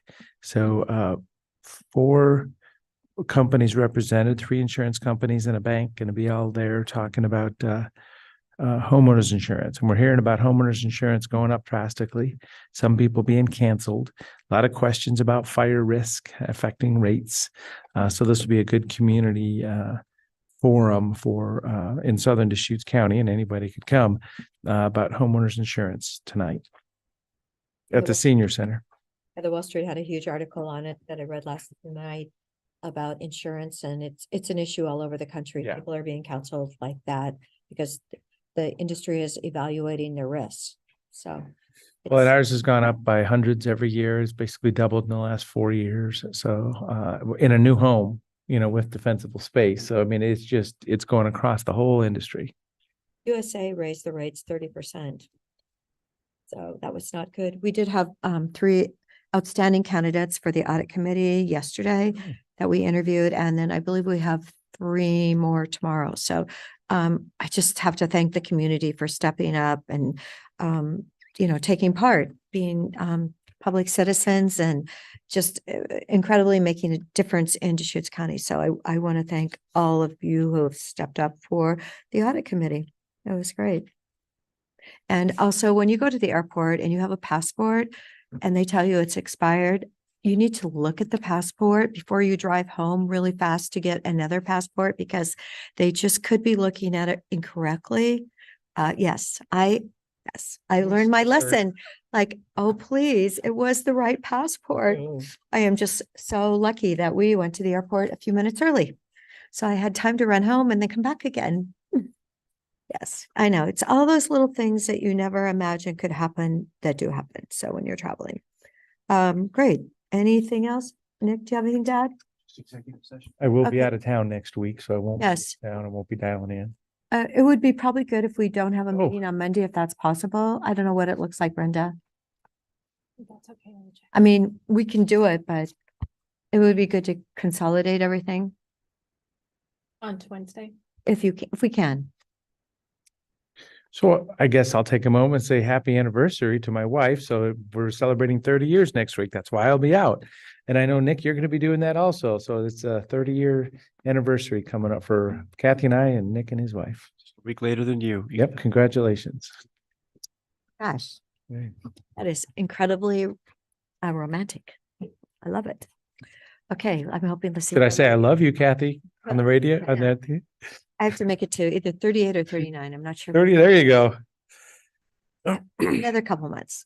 All right, so let's go into executive. Stephen, do you want to get us? Yeah, if I could just do the announcement real. Oh, quick that's before we right. Go out into executive. The Deschutes County Board of Commissioners will now convene an executive session pursuant to ORS 192.660. The specific authorization for this executive session is ORS 192.660 subsection 2E for real property, which allows the board to meet in executive session in order to discuss real property negotiations. Designated staff and the media are allowed to remain during the executive session. However, the media may only report that the board met in executive session and the identified basis for meeting in executive session. Recording devices are not permitted. No final decisions will be made in executive session, and at the conclusion of the executive session, we will open the doors and invite the audience back to the meeting.